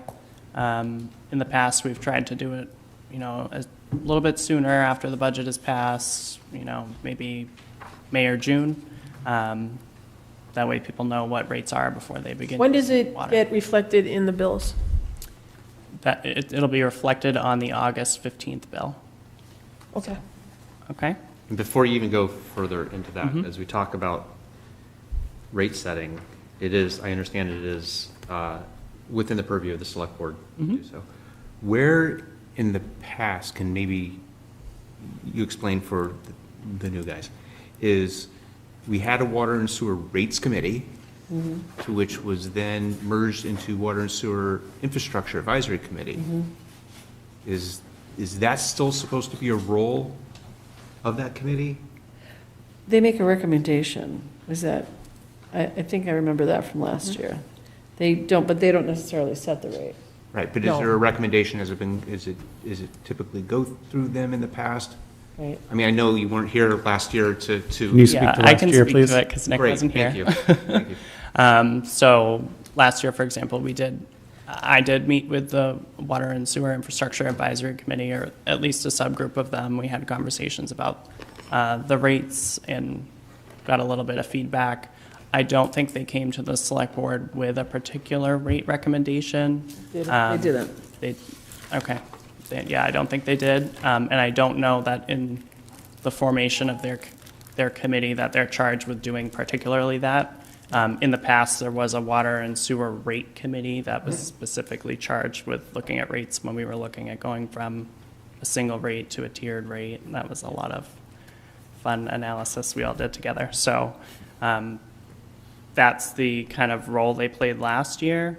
I have not had a formal conversation with them about this year. I anticipate we're going to talk about this again later in the month. So between then and now, I'm happy to have that conversation with them and get any feedback they might have for the board, and we can all share it. Great. Yep. And just for those of you that were not on the board last year, this is something we typically do annually. So we'll only look at this once a year, barring anything crazy, and we'll do it definitely before August 15th when the bills go out, but, you know, we can do it as soon as the budget is passed. Next slide, Shannon, thank you. I put a little slide together to recap our results from FY '26 as they stand today. Obviously, I'm still closing the books. The retained earnings I'm projecting we're going to have certified this year for the sewer fund are 29% of budget, and for the water fund will be 33% of budget. As a point of reference, our financial policies say we must have a minimum of 20% of our budget in retained earnings, so this is definitely within our policy. In the past, as of our last certification, both funds were below policy. So Why do you think such a dramatic increase? Any idea?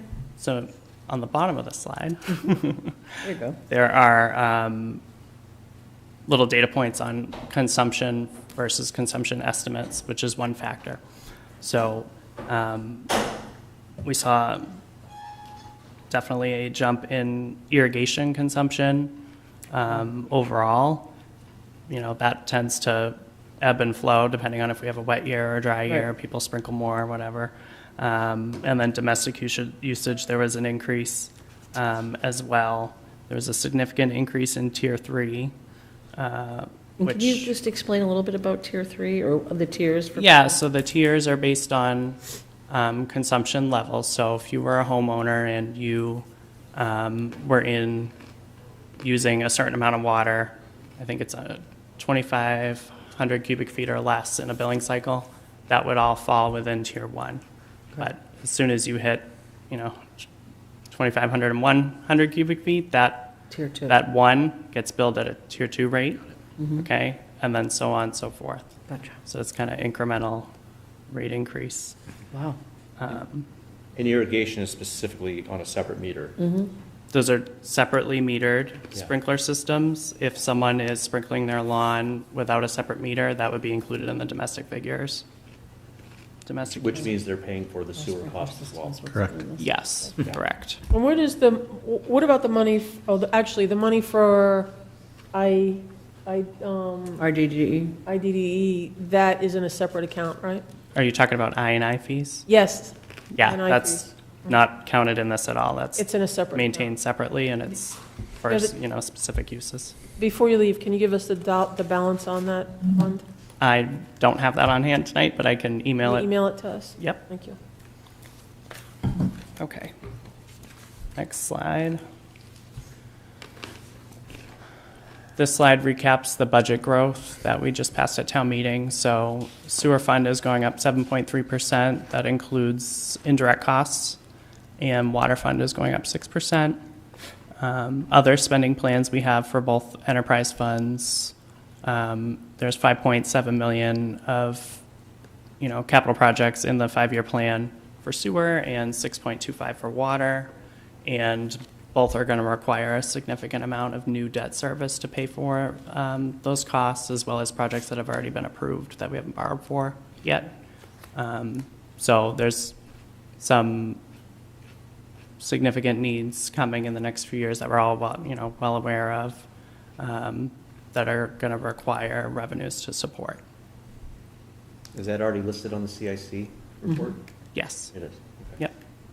So it's not new at all? This doesn't include anything that's not on the report that, might be out there, but as we update the report each year, this will change too. And the report includes like a review of the force main. It's a force main study, which would be a significant investment that is on the horizon. Yep. Yep. Okay. Next slide. But we backed out. We backed out how much, we took out a capital project, didn't we? In the sewer fund, A phase of it, was there something? yeah, there was Right. something. Right? It So wasn't we were going into to the next phase. we were authorizing borrowing to be able to do Phase 2C SRF loan application Right, next spring. right. But is that number calculated in here? That was It not is. in the final approved capital plan, so Right. So I'm just wondering, it So wasn't in the final plan, but I'm just wondering. the It numbers. was on the CIC's 5-year plan, so I included it in here for reference. Okay. And we didn't approve it at town meeting, knowing we may, approve right. it later, so I just left it counted in. So it's still in here? Correct. Okay, Yep. thank you. On this slide are just some assumptions that were used to when we were looking at the rates, consistent with last year, we used a 95% of prior year actual for domestic consumption and 85% of prior year actual for irrigation consumption. We assumed a flat number of accounts. Typically, we'll see, nominal growth in number of accounts as new units come online or whatever. Right. And I did change the assumption from last year on the collections rate. We used a 90% last year. We were trending down a little bit, so I used an 85% collections rate for the water and sewer. Okay. We talked about collections rate.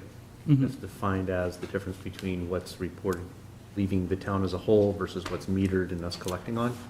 Not to do with consumption at all, it's to do with collecting money. Collecting. So Who pays their bills? that's Billed. what's billed out for the year versus Assuming what's 85% collected. of the bills you send out are collected. I That's didn't what you- realize there was that much of a difference. Is that peer community, where do we fall? Is that normal, that rate? I would say, so for FY '26, we did 86% collections of what was billed in FY '26. Doesn't mean we're not going to collect it all. It's all secured by property taxes Right. at the end of the day. But that, to me, indicates maybe there was an uptick in delinquency. So people Sure. are saying, all my bills are going up. Right. What am I going to, pay a little late first? It might be the Right. water bill versus something else, Sure. which is, a logical Yeah. thing for most people. So that's where that comes from. So we're going to monitor it. I think we had a really big rate increase last year too. So Yeah. that could be putting pressure there as well. Okay, but it's something you monitor and kind of, Yeah, we look at it every year. That's, lower than I'd like it to be. Could you send the information out in terms of what, how delinquent the accounts are? So if we have, 400 accounts that are delinquent, how many of those are at 30 days? How many of those are, 60, 90, 180 days to a year, whatever? Just like that- a census, like the aging. Yeah. Yeah. yeah, I think what I would be curious of on that line is, do we have accounts that are chronically, significantly delinquent? And if they are, is that something that one of the offices at Town Hall can be proactive about? If, that's a lot of ifs, but. Yeah. Also, is there any type of state aid, federal, I don't know. There's aid for electric and gas, right? Mhm. Is there any aid for water? Does that exist? It's a great question. I don't know that answer. I don't know. There's nothing I'm familiar with, and the initial difference that comes to mind is it has to be a significant, very significant issue for a town to cut off water service. Right, exactly. I was just Whereas thinking about, the other utilities are pretty quick. primarily investor-owned utilities Right. that are more willing to take that action. But it's certainly something we can explore. And we had also discussed in the past setting up like a voluntary contribution that a ratepayer could make, like you Right, write a if they wanted separate to pay check an when you extra pay your something. bill, and it would go into a fund that people could apply for aid locally. Great idea. And that was something that I think we determined the town meeting could set up.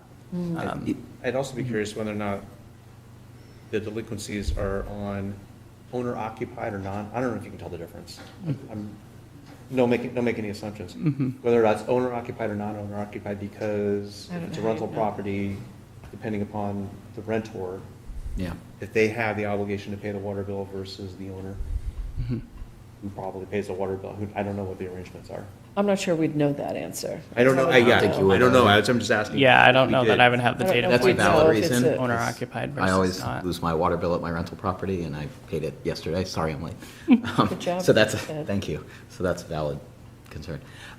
Do all properties in town, regardless of owned by, an individual, for-profit company, not-for-profit institution, get billed water, the same water and sewer rate? Yes, Okay. yes. I think that's why the tiers exist, though.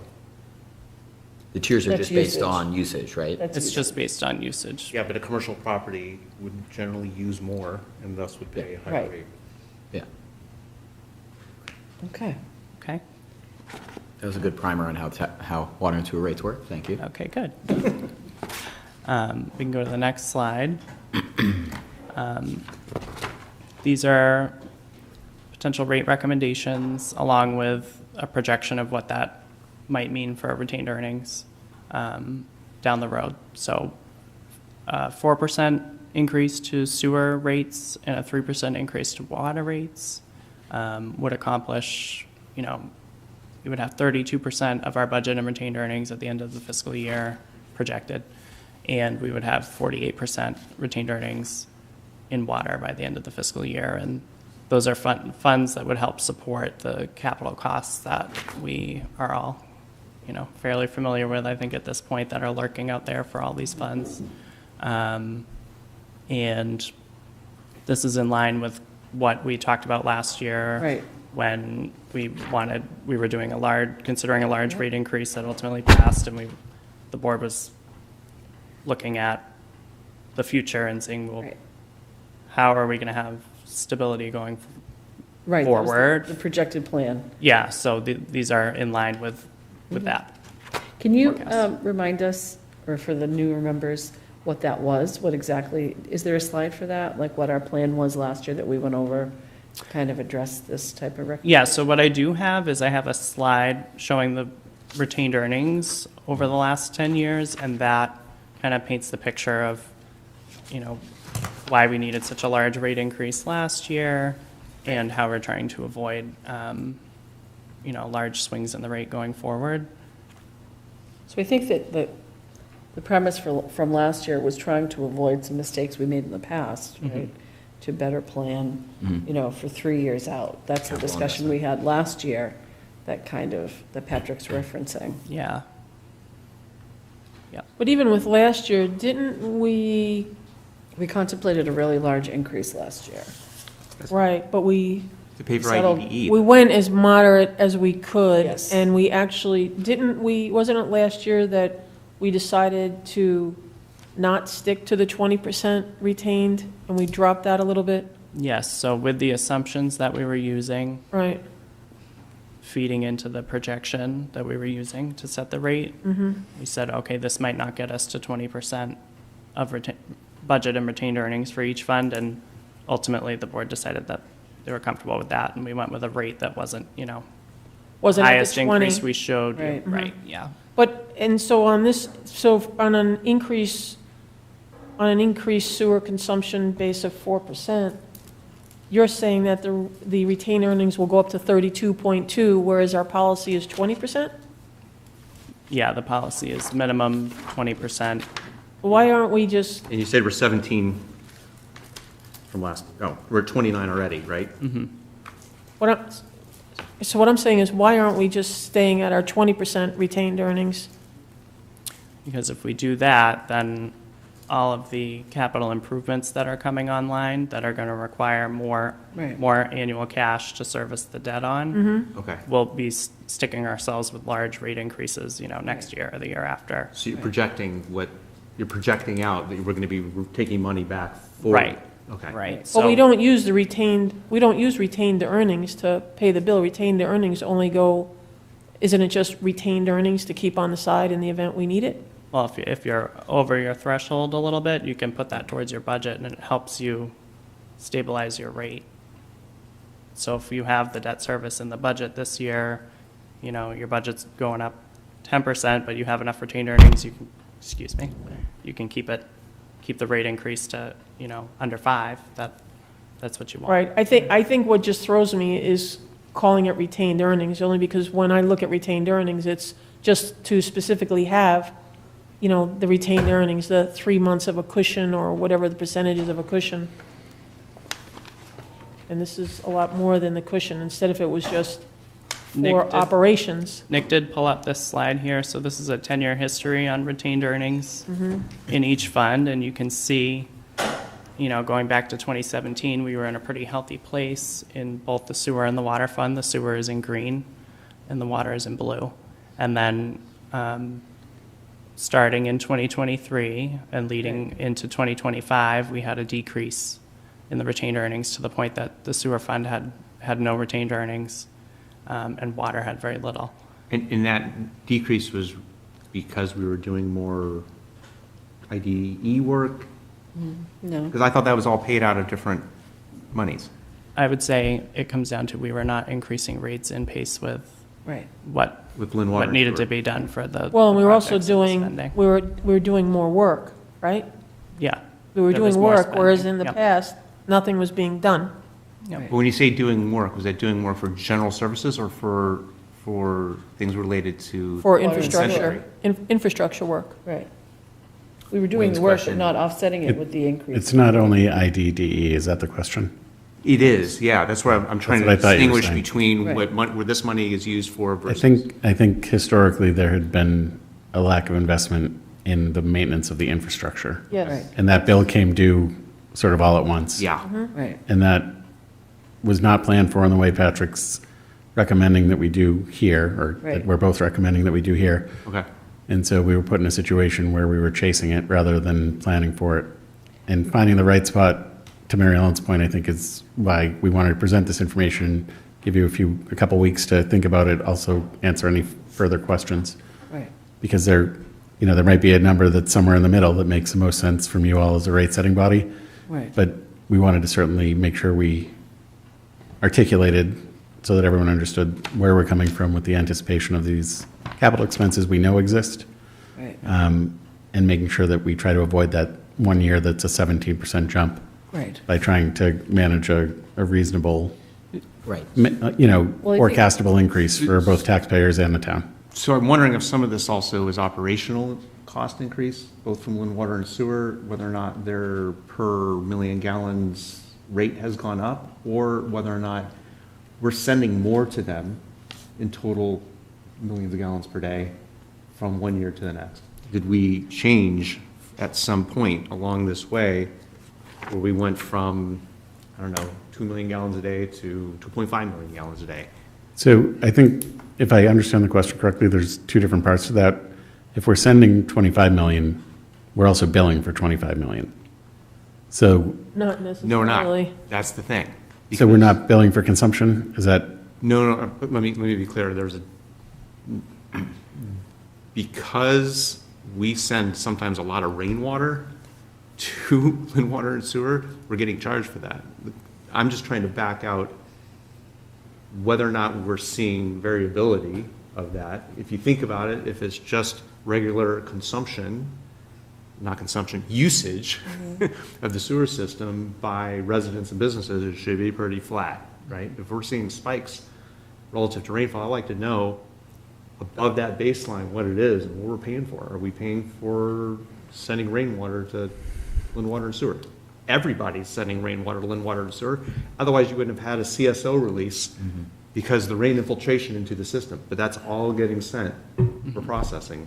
So we're all paying for it one way or the other. Yeah. Us, Lynn, Saugus, Nahant, we're all in that same system. I'm just curious how much of this, it reinforces going back and looking at the infrastructure, if you can determine what the cost is that the residents are paying for that infiltration issue.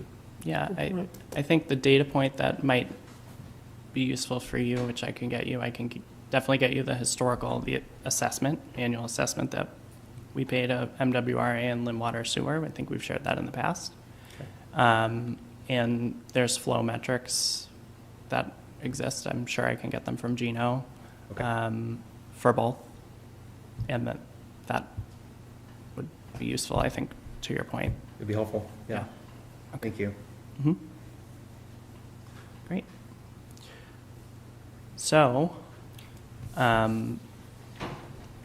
this is everything I have prepared for tonight. So on the you're only water. presenting one recommendation? That is the initial recommendation. What happened to our Hoping to get- 3 recommendations?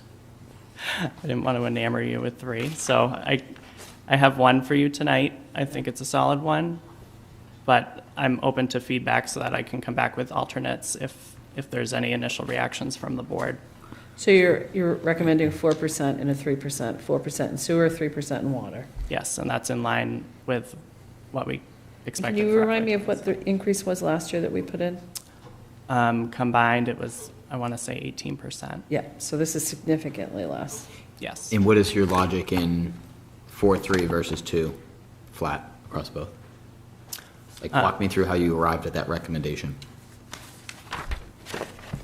4.3 was what we forecasted last year, so it's in line with, That what our plan. assumptions are and our plan is in terms of maintaining retained earnings leading into paying for the capital improvements. If you do it 2.2 and something goes sideways with consumption this year, then your retained earnings will not be In line. maybe in as good a spot Projections, okay. going into those spending years. How does it affect the bill? I have that. If you passed a 4%. Compared to last year? If- So, Yep. so how much is, the average person's It'd be tax? $52 a year. They'll go up $52 a year? Yes, Okay.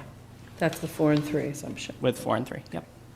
So my big concern is, one of the biggest, I don't want to say complaint, but one of the biggest comments that I have received is the increase in the water and the sewer bill, and how hard it's been on a number of residents. So I would like to see a number lower than the 4%. I'd like to see is the possibility of what is it actually going to cost with your capital expenses, and what are the operational costs, and having, a 20% retained earnings or a 15% retained earnings. What are those actual costs? Just to give us an idea. I'd also like to see information on terms of the water that we have not accounted for in meter rates. Are you talking about the 500,000? Yeah. Either lost revenue, either from inaccurate meter readings or just lost water. We had a number of very, very large water main breaks this last couple of months. I'm just curious, how much did that cost the town in terms of lost water, Okay. just overall? Okay. Yeah, I So- think I can get historical, maybe. And when we put Points. new meters in, does that come off of this? That's a CI, no, that's. That's a capital expense. That's a capital expense. No, but It's a capital expense, it it's gets captured paid, in here. it gets paid out of here. Yeah, Yeah, Yeah. it's not, okay. It's a capital expense, so. But it gets paid out of these retained earnings. It gets paid out of this bill. Okay. That's like $3 million, I think. over 2 years, I think, yeah. Yeah. That's for purchase and installation. And that's every, how many, 7 years? I think we're beyond 10 right now, but Goes fast. I mean, I the remember further we my go, understanding. the more inaccurate it can become. That's part of the motivation for making sure that we stay on top of it. What's our current rate of loss? Is it over 20%? I The would, number I heard floating around, I just wanted to know yeah, I've heard that number from too. you. So I would need to check with Gino on what What the he actual has is. for unaccounted water, yeah. Which I can do. That is something that I think I've stated, this is something I'd like to make a priority on for us to be able to attack in many different ways as possible, using Water and Sewer Advisory Committee as well as there's a lot of brain power there I think that's a good idea. that wants to help with that. So I can get that data point. I will say for purposes of setting this rate, the assessment is locked in for MWRA, for example. So if we have unaccounted for water, we're trying to chase that down and close the gap. That might help us in a future year. But this year, we have to set a rate that, we'll pay for this year's budget. Understand? Patrick, if you wouldn't mind for the next meeting. Yeah. Just including a slide of what we talked about last year and the thought process, so we can see what the plan was that we Yeah. looked at. Yep. So that we can understand why your recommendation matches exactly what we kind of planned for last year. Yep. And not recreate the wheel, but really understand where that's coming from. Sure. Yeah, if you could show us what your forecast for operations is, including your debt line item, and what the amount would be for retained earnings at 15, 18, and 20%. Okay.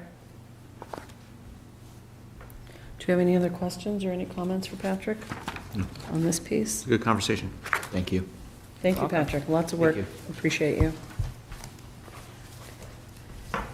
Okay, we are moving on. On to discussion and possible vote on resident parking on Ingalls Terrace. So this was a topic that came in, I believe, to Mary Ellen and maybe others, related to misuse of the resident parking spots. What we identified after the original email is that there are signs that need to be replaced. In addition to a similar question that was raised earlier around enforcement and making sure that only folks that are legally allowed to park there are parking there, and what we're doing to enforce that. So we included this on the agenda with the expectation that there were further comments that you wanted to add in addition to replacing signage, making sure that that's readable, updated, legible, and certainly I think it feeds into the earlier brief discussion about resident parking at large, but also in the immediate area. So I'll turn it over to you, Mary Ellen. So I brought this up because I've received a number of calls about the problems in this area, and I'll read one letter, okay? You can put this into the record. This is a letter from a resident, Nicole McGee. She can't be here tonight because she's working, and so she says, "Hello, I'm a resident of Ingalls Terrace and requesting resident-only signs because at times the street is becoming congested with beach-goers' vehicles. There also has been an uptake in overnight parking with vehicles lining the street on both sides. The street is very tight, it's a dead-end street, and hoping resident-only parking signs would help ensure the limited parking be primary for the residents on Ingalls Terrace. The signs would also help ensure the street stays safe with a reasonable amount of vehicles parked on it, allowing emergency personnel vehicles to easily access it even as an emergency. Thank you, Nicole McGee, resident 23 Ingalls Terrace." I brought this up at our select board meeting on that Saturday, and Katie asked me if I would just run up there and double check what it actually looks like. So at 2 o'clock the Saturday that we had our meeting, I did go up to Ingalls Terrace, and it was lined on both sides with cars, lined all the way up and all the way down. And there are signs on almost every pole saying no parking from, what is our no parking, is it April to October? Mm-hmm. And yet there was parking up and down, and there were no parking stickers on any of the vehicles. So Ms. McGee is not the only person who called with a complaint. There's also a couple other neighbors that called, but I don't think they can make it tonight. So the request is going to be to have it adjusted to resident parking. So is that a vote that you all would like to take tonight, or do you want us to do a similar outreach or make it part of the Cedar? Well, my Cedar first Hill question Terrace? is, why aren't the police ticketing those cars? Have we had that conversation yet? I have not. Have we asked them, we went up at 2 o'clock on a Saturday, and there were all these people parked on both sides. Have we even looked at that part of it yet, at all? Or? So the questions around enforcement, I think, will be best served not only by my conversation, but by them hearing directly from you and residents, to be completely honest. Mm-hmm. On any enforcement, we can ask them to sort of be cognizant, but we can't direct someone to write a ticket. Right, of course. So, having that public hearing that can talk about this in addition to Cedar Hill, I think would be very useful. Having both Captain Cable and Chief Cascati here will also be useful in that regard. Well, I think it's like a problem that seems to be rearing its head in multiple streets, multiple mm-hmm. areas, and it's got a consistent theme where, we've got people with stickered cars that there's just really no follow-up or no monitoring of it, right? So it seems to be a bigger problem, not just specifically one street or Ingalls Terrace or Cedar Hill. It seems to be a repeating theme. So I would like to get the chief here to understand what exactly his plan is for this type of situation, mm-hmm. right? It's a bigger parking conversation. It's not just a one-off, right, with one specific street. That's my first thought. The other piece of feedback around resident parking broadly is questions about if I am a resident and I don't live on Pine, mm-hmm. but I have a resident sticker and I want to go to the train station, or I don't live on Ingalls and I want to go to the beach. which I think is part of the larger discussion of how we want to go about enforcement in the future, because it is opaque. It is. Right I now. agree. Good way to describe it. People are confused. They don't know if they have this sticker, can I park here? Does this sticker cover me if I'm here? Right. It's not an easy to understand. Like recreation Right. sticker? Like, what does that cover? If I live here and I park here, is that okay? Or is that not okay? Or, are we sure all of these people are just people going to the beach and they're parking up there? Or is it people that don't understand that they can't park ever? So I think it's a Well, bigger. as far as parking, I mean, we have serious issues just in the fisherman's parking lot.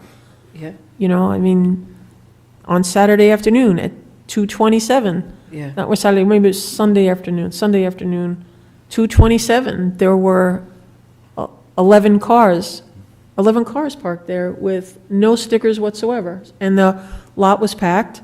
So if a Swampscott resident with a recreational parking sticker wanted to go over there and park, they couldn't. Right. And there are no tickets on the Right. cars. Saturday. And that's what's confusing. Saturday I went there and I saw, so I'm parked in a handicap spot, didn't have a placard. Oh, Jesus. They weren't parked in one handicap spot, they were parked right on the line in two handicap spots. Oh, you're talking about the BMW? Yes, I am. Yes, I saw the same car. Yeah. We're So it's, scrolling out from this a little bit, that's a nerdy term to use, I'm sorry. I think we have to have that broader conversation on enforcement, regardless if it's Yeah, Ingalls Terrace, yeah. Cedar Hill, the Fisherman's Parking Lot. The report that I think Marzi's office got a grant to do in 2017 for Metropolitan Area Planning Council studied parking on Humphrey Street, whether we should angle the spots, whether we should do parking meter, a whole bunch of different solutions. And it's been a couple months since I've read it, but the biggest takeaway from it wasn't necessarily the quantity of spots in the area is low. It said we should improve them if we can, but the number one inhibitor was cars aren't circulating, so cars are parking illegally. And Right. that, to me, roots in the management of parking, whether that is meters or enforcement, right, or both. or a combination thereof.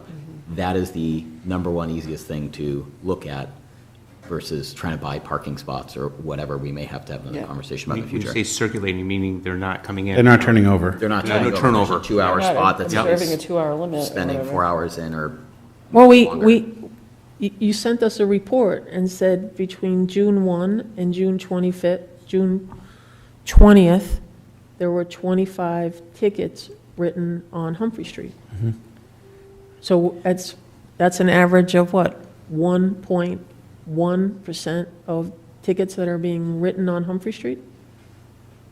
A little bit over one ticket a day. One ticket a day. One yeah. ticket a day is being written on Humphrey Street, and I just think from a town administrator's seat, I think a conversation might be, I think it's been made clear, not on Ingalls specifically, but across broadly, that parking enforcement is a significant concern that I have, reflecting the conversations that you all have had as a board and that the public comment that's been made here.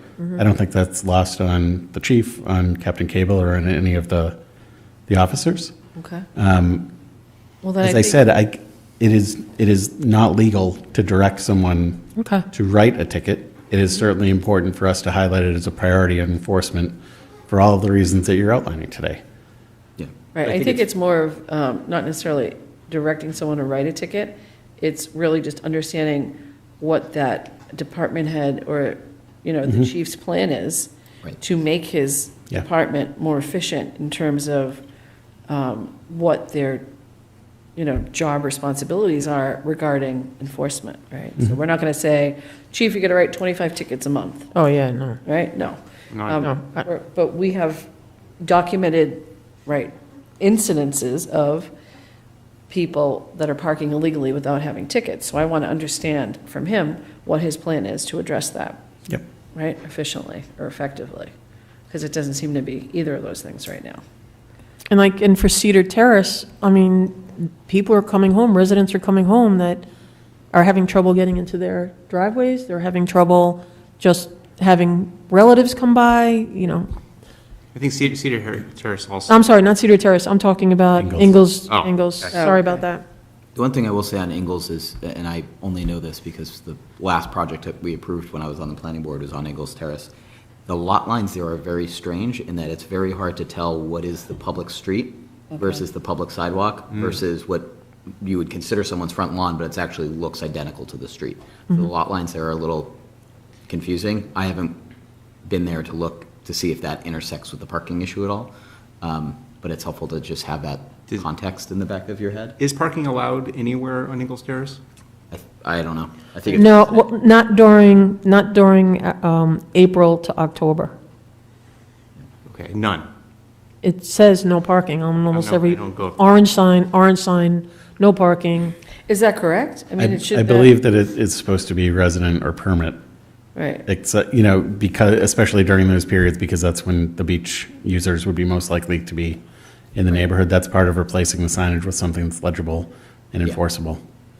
So that's a question, I think. I would love to see the chief here at the next meeting to really talk about this stuff. Ted, to your point, what you're saying is confusing. I don't know if it makes sense. And this is part of the conversation we can have at next meeting is, do you delineate exactly where the car is supposed to be?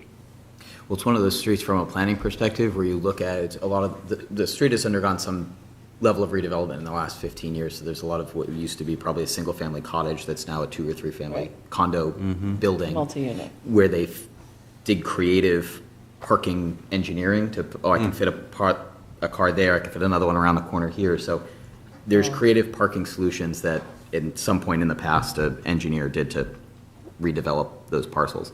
My point of bringing it up is I could see a world where, that's actually parked on their private property, but it's hard to tell it's private property because it's snug right up to the sidewalk and it looks the exact same as the sidewalk. So Yeah. it's hard to delineate that. But that's, like I said, I haven't looked at it with the parking lens in mind. I only looked at it from a planning perspective, 8 months ago now. I think, would you ask the chief? I'd like to see him here. Yes. Me or this whole board would like to see him at this next meeting so we can understand what his plan is, or his designee, if there is one that is now dealing with parking or traffic or whatever I'd like to see the chief. that too. Yeah. I think it also is helpful, this is the second street, the third parking incident in 2 months, right? Or area of concern, right, that we're talking about. Summertime. And not to interrupt you and not to knock the chief, but this is the third. So we've got Cedar Hill, we've got this, and didn't we have another, I feel like, was it Pittman? Or there was another street where. Earlier in my time, like a few months back, It might be. Pine, there were conflicts on Pine where there were commercial The vehicles difficulty and is we're others that were having the staying. conversation without somebody from the police department present to help us, right? Understand, so. Yep. Well, and part of my bringing that up is we're going to continue to see this happen as our town becomes more of a destination for people in the area. They want to go to our wonderful, successful restaurants. Those are all great things, but we have a fixed number of parking spots that we have to make work for all of these thriving businesses that help contribute to We're our going to tax see that base. in the next 2 points coming up. We are, but I think we just need to also have that context Yeah, of for sure. parking management will be helpful, and it will get us, further than we are today, but We need it to may get on not track. deliver the perfect solution, the silver bullet that we're looking for without some other solution. Yeah. Not suggesting what that solution might be. So just to distinguish, I feel like you're more focused on Humphrey. The whole area, because I think they intersect with each other with all of the streets adjacent and off of Humphrey. And just to underline, my concern is just making things resident only off of Humphrey is people that get resident stickers on other streets that are not adjacent and not in the area. And that, to me, when I was saying opaque, that is something I've pushed the police on quite a bit to Yeah. how do you decide? Right. Is it directed enforcement on Pine? And that's the example that the context it came up in for me. Is it a resident calling and saying there's a commercial vehicle or someone's been parked there all day? I think I saw them walk to the train. How do you determine if they have a resident sticker that's active? Why are they being ticketed? It's Right. how far are they from? Can you do that? I didn't even know you could do that. Can you do that? I don't know. I can get a resident sticker and park in any resident spot in town? That's a great question, right? Yeah. Pretty much. Been missing out all these years. Yeah. So this is the type of So- stuff. There's residence center, then there's recreation. Right.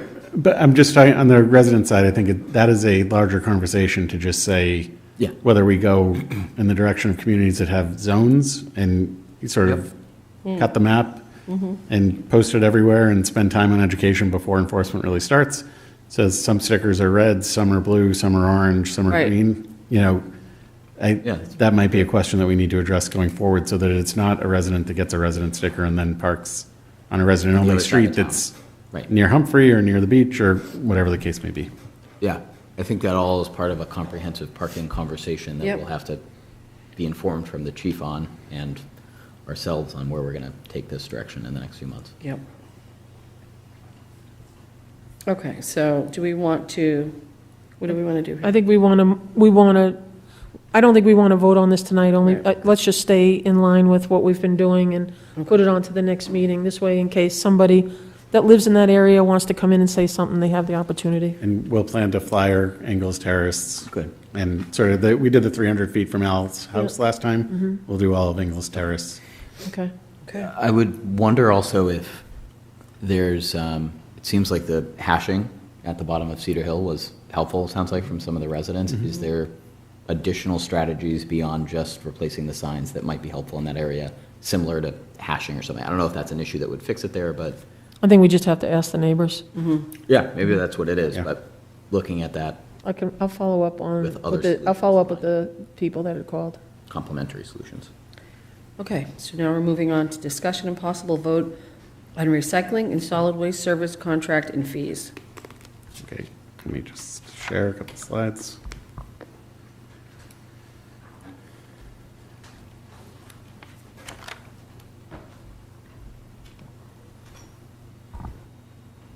So there are a few different topics that I just wanted to give an update. Anticipated delivery, the requesting for additional carts, these are things that we talked about at the last meeting. Contract discussion and potentially vote to authorize, and then the extra cart fee discussion and a vote potentially from you all as well. So I will go through these. Feel free to stop me at any point with questions. This is based on the conversations we've had both with the vendor for the barrels and with Republic. We are on track for the week of the 20th for the delivery of the barrels.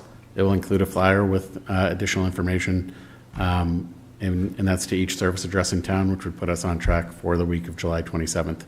Tomorrow is our check-in with Republic and Dan Higgins. So I will be happy to share with you all directly, but also post any update if there's any change in that schedule based on tomorrow's check-in. The other thing I just want to highlight here, after talking to Wayne and the chair of the Solid Waste Advisory Committee, we're looking at that second week in August for the first curbside pickup of the old barrels, and then we'll also have, during business hours in August, the opportunity for folks to drop off their old recycling barrels. The options will be reuse, dispose of through us, or, figure out some other way out. We want to give it, the easiest way to do it obviously would be curbside for most folks, but we want to give the opportunity if they miss that for whatever reason, want to continue to use it or decide after the fact, they can recycle by dropping off at the DPW as well. Our first hope would sincerely be reuse, maybe used for yard waste or something like that. So now this is the pickup of the small bit, the smaller, This is the pickup of any privately Anyone. owned. Okay. Your 295 gallons. okay. 65. No, she has 95. Recycling at home. Ones. I showed you. You have 95s? I have huge ones. I think yours might be blue. 65. Okay. I don't know. Either way, your two, All right. your two blue ones, Can you measure them when you get home, just so we can? your two, I would have no idea. I could probably fit in one. I don't. your two blue ones can go out. So, yeah, we'll pick them up and we'll work with Republic. They will come through and pick them up at the curbside. But as I said, our real hope is to limit that to just when is necessary and folks find a reason and a way to reuse them at home so that we're not Okay, just sort of replacing one barrel with another and throwing something else into the stream. okay. Next slide. So for additional carts, you can request, there are a limited number of carts for smaller recycling, which will be the 65 gallon that we've ordered. Yep. Again, I just want to highlight what we're thinking right now is the real goal is for those with mobility issues and seniors, people that might have a hard time sort of maneuvering and handling the larger one.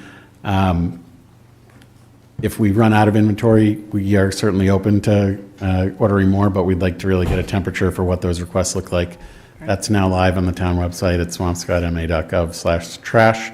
That will be a request that is being made As I have at the bottom of the second bullet there, there's going to be a discussion tonight about the fee for that second barrel. For the smaller recycling barrel, that's something that we will do, but it's a one-time, you get the smaller recycling, and if we go to every other week recycling later in the year, or at some point in the future, you're still with your 65 gallon. We're not providing for free a 95 gallon. You can return it and purchase another one, but we're not going to be able to do sort of the Goldilocks idea of, now Right. that we're going to every other week, anyone who had previously requested 65 now wants something larger. Nope. It's not something we'll be able to accommodate, unfortunately. Okay. So that's the smaller recycling. And then there's the opportunity, based on the discussion we had, and Wayne will talk about this a little bit more, to request an additional, for a fee, an annual fee, request an additional trash barrel if you're a user of the bags on a regular basis, week to week to week, so that it's something that will help us maintain the service levels that we want. And then also, I think this is a very much an edge case outside of maybe the commercial district on Humphrey. There will be an opportunity for a fee to have a second 95-gallon trash barrel as well. Okay. But again, we are fairly confident You that, mean recycling barrel? thank you. Yes, thank you very much. Okay. Yeah. Oh, thank you very much. Your phone was going to be ringing tomorrow. Yeah, and we anticipate, just in sort of looking at the usage now, and Wayne's done a lot of work researching usage across the state and nationally. We think 95 gallons is going to be sufficient for many cases. Maybe not all, but for many cases. So it's an option that will be out there, but again, there'll be limited inventory. If we get to the point that we need to order more, we'll just let folks know that there's a brief delay while we get more coming in. Okay. I think the biggest feedback we'd had was, geez, what do I do if I have a ton of cardboard? Yeah. Right? And will that fill up my 96 gallon Yeah. barrel? Yeah, if you don't bring We will be planning at the end of the month, at least on a kind of a trial basis, to pilot this out, to let people bring cardboard, but only Swampscott residents. To Metal Day or whatever? For Metal and Styrofoam Day, yeah. To bring the cardboard if they have collected, they had a new water heater or something that, that they can't fit in their barrel. But I would just say, encourage neighbors to rely on other neighbors when there's probably going to be sufficient room in their neighbor's recycling barrel for the few times a year where you have excess cardboard, to utilize that as you can. Okay. And that drop-off at DPW will be, again, the same days that we're already staffing it, so Right. that it's sort of just an additional option for the community, as opposed to additional option and additional cost. Okay. So it's the way we're going to try to see how it works to start out. Okay. So just a brief contract update. I've shared with Wayne, because he has been involved both in his prior role and now obviously the appendices that are specific to pricing for general government operations, the municipal side and the school side, in addition to the pricing for, the pricing table that was submitted as part of the RFP process. It tracks with what was proposed, the level of detail that they provided for the general government operations and school operations is actually really useful, because we did not have it broken out like that in their response to the original RFP. It was simply, here's the total annually for school pickups as on the schedule that you gave us, and here's the total for the general government operations pickups. What they gave us now is, sort of a line item of if you're picking up at town hall 4 days a week, it costs you this. If you go down to 2 days a week, then you can, do the math to figure out how much you can save.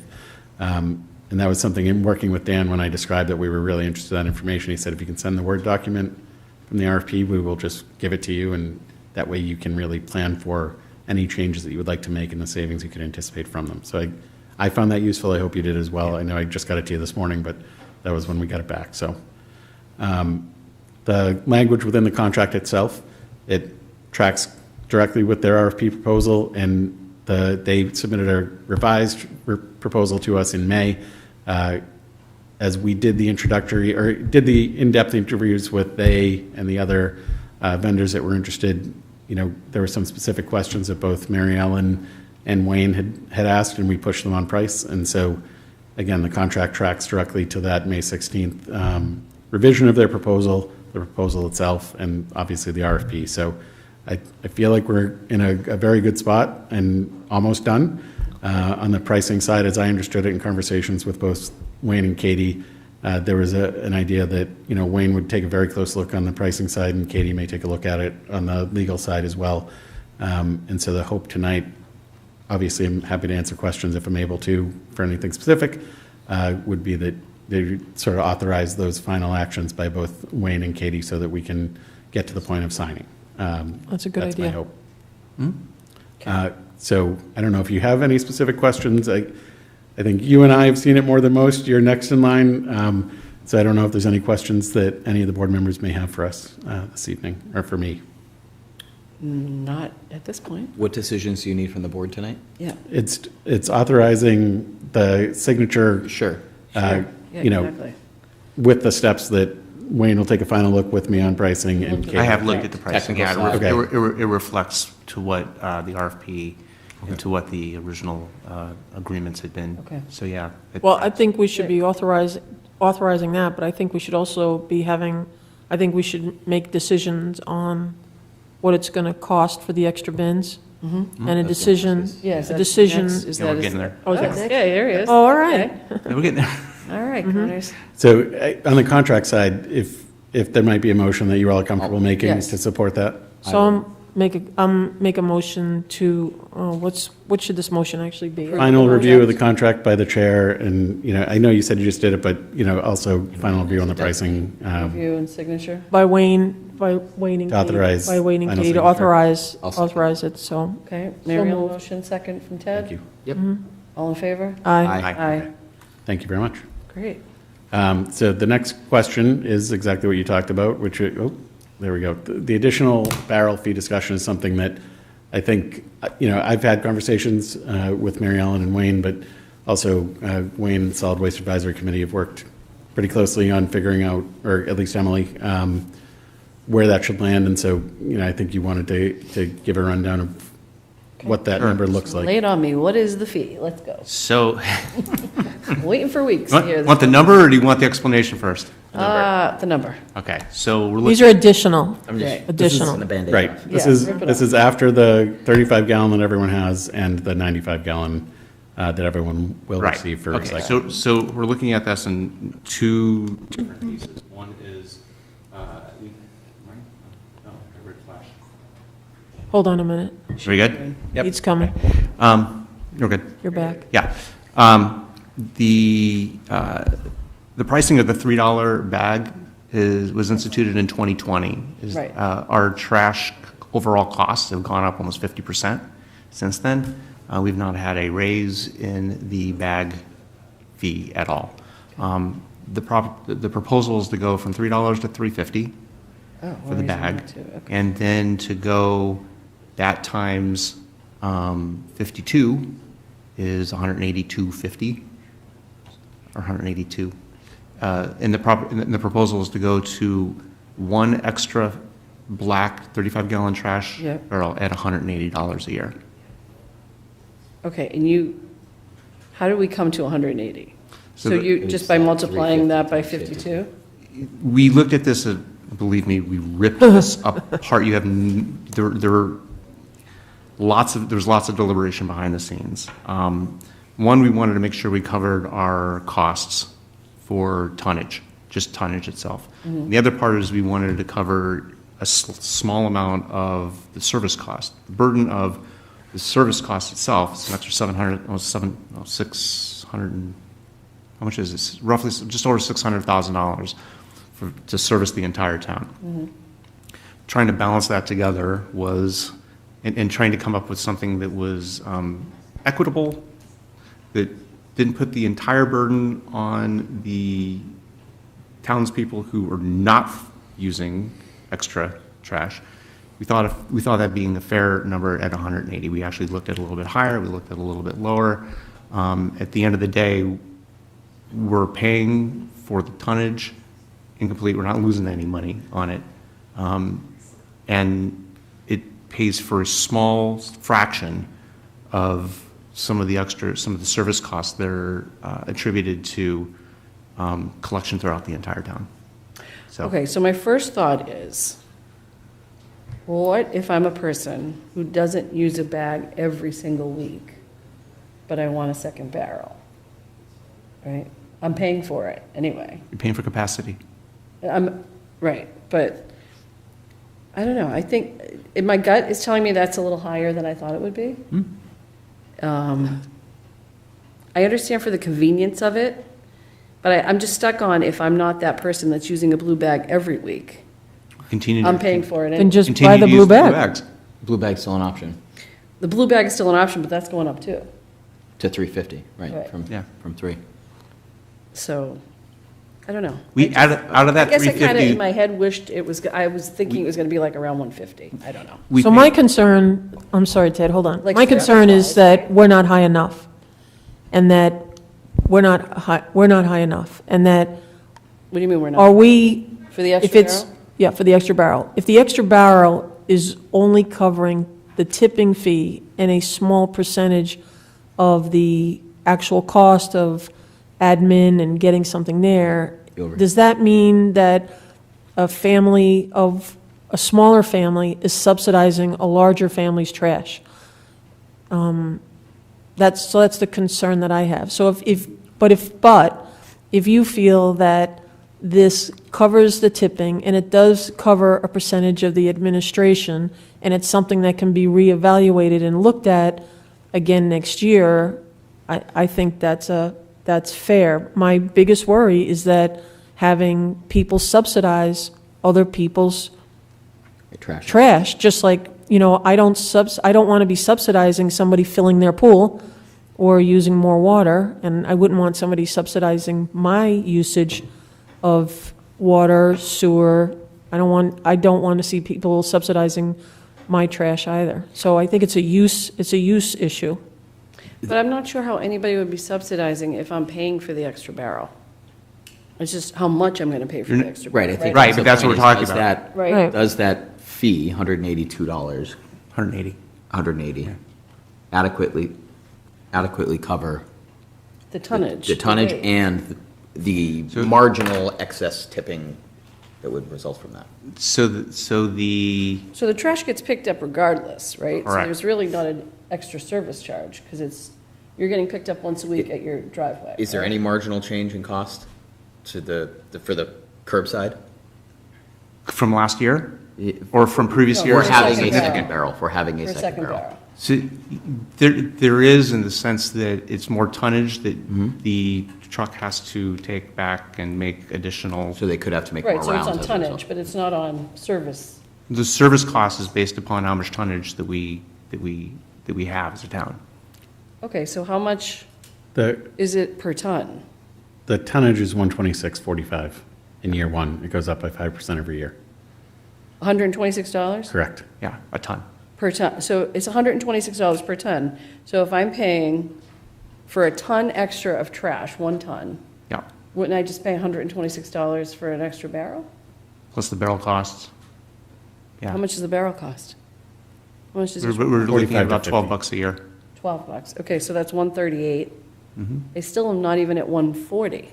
Why am I going to charge people Because $180? Because if Where am I you, getting that extra? you're sharing some of the service costs, and that's how that original $3 a bag was originally created. So the $3 fee wasn't for just tipping. It was prorating on some estimate basis and also taking from other towns as to what they were charging to make up some of the extra cost of just the transportation and service costs alone, not including just the tipping fee. So not everybody's paying that, though, just the people that are getting an extra barrel. Because Do you know they're the what I'm ones saying? driving So I'm excess I'm capacity. subsidizing the extra service cost if I want a second barrel, but not everybody else is if you're not getting a second barrel, right? So it's on the. You're saying person because if you don't use you don't use your second barrel all the time. that's- Right, if you don't use Yeah. it fully, So Right. right, or if you use it for a bag. this is really just an estimation. We sold last year it goes up and down, somewhere between 40 and 45,000 bags. Mm-hmm. And if each bag, it just made a 45,000 Bags. Blue bags? blue bags. Holy cow. Okay? There's 5,100 accounts. So that's 8 to 9 bags Could've filled per that person budget. per year. per household per year. Right. Some are using none. I Yeah. mean, there's, Right. based upon past, the survey that we took, it was something Mm-hmm. like 10% use it on a regular basis. So Okay. at the distribution curve, it's really kind of at the far end, it's using the lot of it. majority, right? Yeah. So if there's somewhere between 15 and 20% of the weight in relative to the bags, relative to the total tonnage that we're doing, right, it's not an insignificant cost relative to the total contract. So I can get into the weeds in this, but the answer to your question, Daniel, which is a reasonable question you should be asking, right? It's a philosophical piece Philosophical of, question. should the extra trash user be paying for part of the service burden, a smaller portion of it, part of the service burden, or none of the service burden, and then that just rests upon the rest of the taxpayers? Why, Right, and even if they are to pay a portion of it, would they be paying 40% more, right? Because if you get to 138 for 126 plus the cost of the barrel, so No, we're including that's the cost 138, cost of the barrel, so it's really 168. 168. Did you? 180 say minus $12? 12. No, I think she's starting with the tonnage, which Right. is the 126 126 plus.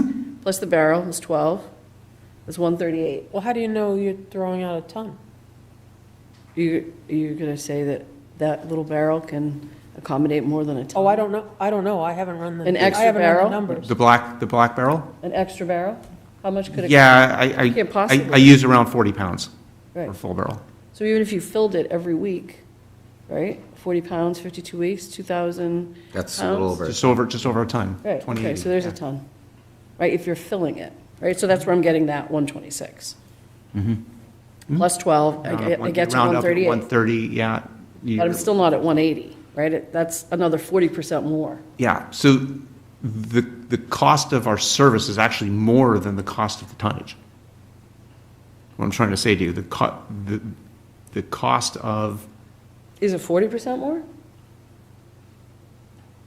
you're not saying 40% more, you're saying 40% in addition to. No, I'm saying 138, 180 minus 138, right, is $42. That's about 40%. Yes, yeah, it's 40, it becomes But this is what I'm saying, 1/3. like, these numbers are It's- kind of like, this is where it gets philosophical, right? It's around Yeah. 20%, 25% of the entire cost, right? So we're not asking to double that amount. In other words, if you looked at you want to take a huge 40,000-foot view? It's a $2 million contract, 5,100 residents. It's around $400 a household to operate trash and recycling as a whole. So at $180, you're significantly less, because recycling costs less in proportion to trash, you're actually significantly less than the total, what you would think of as the burden for just that one trash barrel. But I'm still just one at the resident. household that I've already paid $400 for, and it's another 180, so how is it significantly less? Do you know what I'm saying, from that high level? Like, do you know, so I'm still just that same one household. If everybody had the same household, it'd be one thing. When you're talking about a very, very small percentage, it becomes expansive, it becomes more concentrated in terms of the extra burden for that amount of trash. Right. So have we looked at what other towns charge for an extra barrel? Because I kind of Yes. have, and I don't. Yes. I have not seen anybody at 180. Topsfield's at 180 plus $65 for the extra barrel. We've looked at other communities, they're 150 plus the cost of the extra barrel. What is Marblehead gonna do? Because they're going through this Right. right around now, right? I don't know. Where Lynn Lynn, is similar, Salem, right? Nahant. Yeah. But here's the deal, if you buy one extra bag a week, right, that's gonna cost you $182. Right. Right, so the question is, if people aren't going to be needing a bin, why would you get a bin? Because if I have a bin, if I have a bag every other week, Right. it's kind of, I don't know if you've done it, but hassle it's fee. You're kind of a asking pain for- in the neck to go and buy a whole bunch of bins, bags, when I really Right. just need one every other The week. hassle fee. It's really a convenience fee more than anything, to be honest. Right, but you're talking about appeasing you for convenience, and I think we're talking about capacity and making sure that, we have something that, for the people that do have an extra bag or two every single week. Right, I mean, it's not appeasing me if I'm actually paying for it. I'm just Right. trying to understand how much I'm paying for, or how much I'm asking people to pay for it, right? When it's not an exact science, because a lot of Right. it's philosophical. So why wouldn't we start at the lower end, and if it doesn't work the next year, why wouldn't we then increase it? Because then aren't we asking people to subsidize? But what does that mean? Can What I does just, that really mean? can I ask you just to walk me through the framework, just, not the numbers, the framework? We started with the cost per tonnage, right? Mm-hmm. Then there's the cost per the barrel, and then there is a marginal increase in service costs as a result of excess capacity, right, running on this? Yeah, that's harder to define. But it's probably marginal, right? It's not, okay. And that got us to 180, whatever. That's 68 plus the $12 a year for the cost of the barrel itself. okay. I'm trying to put myself in your Over shoes. 5 years. Walk me through why that doesn't make sense. Well, Sorry, this is how my brain works, and I'm trying to. I mean, I just went by what Nick just said is 126 for a ton Yeah, per year, plus $12 for a barrel, that gets me to 138. right. And then I I'm- can't understand the jump from 138 to 180. 180, that's extra 42 That's- bucks. Yep. That's what my mind And can't. that's what we're hypothetically saying is that marginal increase. So in I'm service saying, why costs don't you is split the $42 a difference year. and start at 150, and if it doesn't work Which is next really year, $1 a week. you raise it to 175, or whatever the heck it is. Do you know what I'm saying? When we don't really know what any of it's gonna, we're making assumptions because we have no choice, but what if do you know what I'm saying? We're never gonna go down, we're never gonna say, Well, where did you come up with the assumption, though, of the additional amount? Well, originally, the calculation was if you wanted to, we almost had we had a $200 number at one point. Again, this is based upon a lot of different assumptions, and those assumptions were heavier usage within the barrel itself, looking at more like a 50-pound number. Like a bag, like a bag a week? Well, bag going into the barrel? Well, we were looking at, we figured you can compress more into a rigid barrel than you can with a bag. yeah. Okay, sure. so kind of looked at, okay, it's got a 30-pound limit to it on the bag itself. It's 30 gallons. Let's say the bag's 80% full. We had a density number that we got from a couple of different sources and worked backwards and said, okay, where's it going with this? The bag, let me back up. The bag was around 27, 28 pounds, okay? If we assume the amount of bag, but you're going to get a bigger bin, right? It's actually a bit of a deal. You're getting a bigger bin, you're getting a 35-gallon bin, and it's going to actually be more compressed than you can compress inside. So we figured you could get around 40 pounds in a barrel, a bin, maybe even more, versus under 30 in a bag. So if you go to the bin, you're actually getting more for the dollar than you would for the bag. And from a revenue perspective for the town, we're still paying 40 cents a bag for the fee that we have to go through with the company who makes the bag and settles the distribution of funds. What you're suggesting, though, is if I go and bought a bag every week for a year, I'd be paying slightly more than if I go buy a barrel, and I'm also getting less trash, excess. Yes. Yes, got it. See, I think you have an extra bin. I think the assumption needs to be, if you have an extra bin, that extra bin's going to be filled. Yeah, you budget for the worst-case scenarios, right? We don't want to come back to in a year and say, well, Whoops. right, we're low and we have 50 grand over, I don't know, whatever the number is, right? I would rather charge people less and then potentially have to raise it, because knowingly, if I charge them high, I know I'm not going to decrease it. In reality, that'll never happen, right? As a test, I would rather charge people that have been asking for this since we rolled out the first program, right? A reasonable, and I'm not saying $50, I'm saying 150, right? Or something that's a little bit less, to see if it works, to test out all of these hypotheses that we've all created here.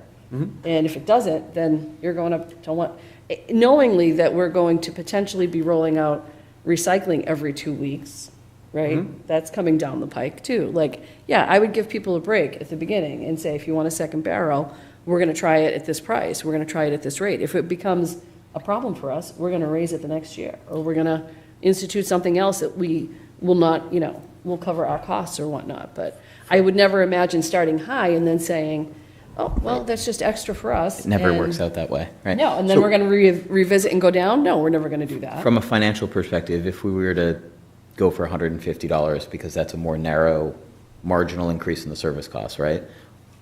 A year from now, we're having this conversation, what's the worst-case scenario of It's that? hard, it's kind of hidden, it's hard to see. We would have to govern that based upon investigating how much those extra barrels were being used to. Yeah. It's hard to do with. We get a until the report next on how contract, much yeah. we're It's not an actually easy number You're to not sending going to out. have a It's just report, something but to you try to wouldn't be know relative how many extra, Right. how Try to be much fair to extra is the- coming in. We don't know To the both tonnage. sides. To the resident. We know Yeah, that the and tonnage, also we're not going make to sure know we the have revenue tonnage for the from town. extra barrel versus extra Right. bag. It's conceivable that the tonnage won't change. If we're selling this many bags, and people are really going to go from an average of 2/3 of a ton to over a ton, and we're collecting the full freight for a ton tipped, it is conceivable, but the actual tonnage may not change. If we're selling 15,000, 40,000 bags, 15 being used, whatever the final numbers are that we're able to get from Waste Zero, that's already built into what Republic collected last year. Correct. And That's so what the basic, you're right. That's built into their service, like knowing how many times they need to go back to dump to complete the town and that type of thing. So the worst case would be it is a significant increase, Ted, because all of a sudden people are like, oh my God, I can get 2 barrels. Right. I went through the hard part when the town put us in this one Right. barrel and now I can get a second. Yeah. And they just stopped trying. That is the worst case scenario, and that's bad from a policy standpoint and a financial standpoint. But like right now, there's 5,100 service addresses and between 3,000 and 3,500 tons of trash, depending on how much we back out with the schools in the town when we separate that, which we're doing now. So everyone is, more than a third, on an average, more than a third below a ton per service address as we stand. So, And that's with overflow bags with the 35-gallon. For the folks that are using the extra bins, there's a significant difference in, I want to call it consumption of the service than there is. So if the average user is, we just did the math and divided it out by 5,100, it's somewhere around 26 pounds a week. Okay? trash? Yeah. Really? Yeah. Wow. Yeah, it's not that much, and that includes, if that distribution curve of usage really inflates on the higher end, but it's small in terms of the amount of people, those individuals, that group of people who have a legitimate need, I'm not judging, if they have a need, that's fine, it's just a question of you should pay for it, Yep. right? So if that concentration in that group of people requires the extra service, we're offering that ability to have that service. The assumption is not only are they topping off the first one where everyone else is not topping it off, they're using The full more. extent. Right. So I'm making the assumption that they're using the entire capacity of that barrel moving forward. So whereas the rest of the taxpayer base is not, Right. or at least the not the taxpayer base, but the user base. But the rest of the taxpayer base is still not paying for the extra barrel. It's the person that's still committing to buy the extra barrel, right?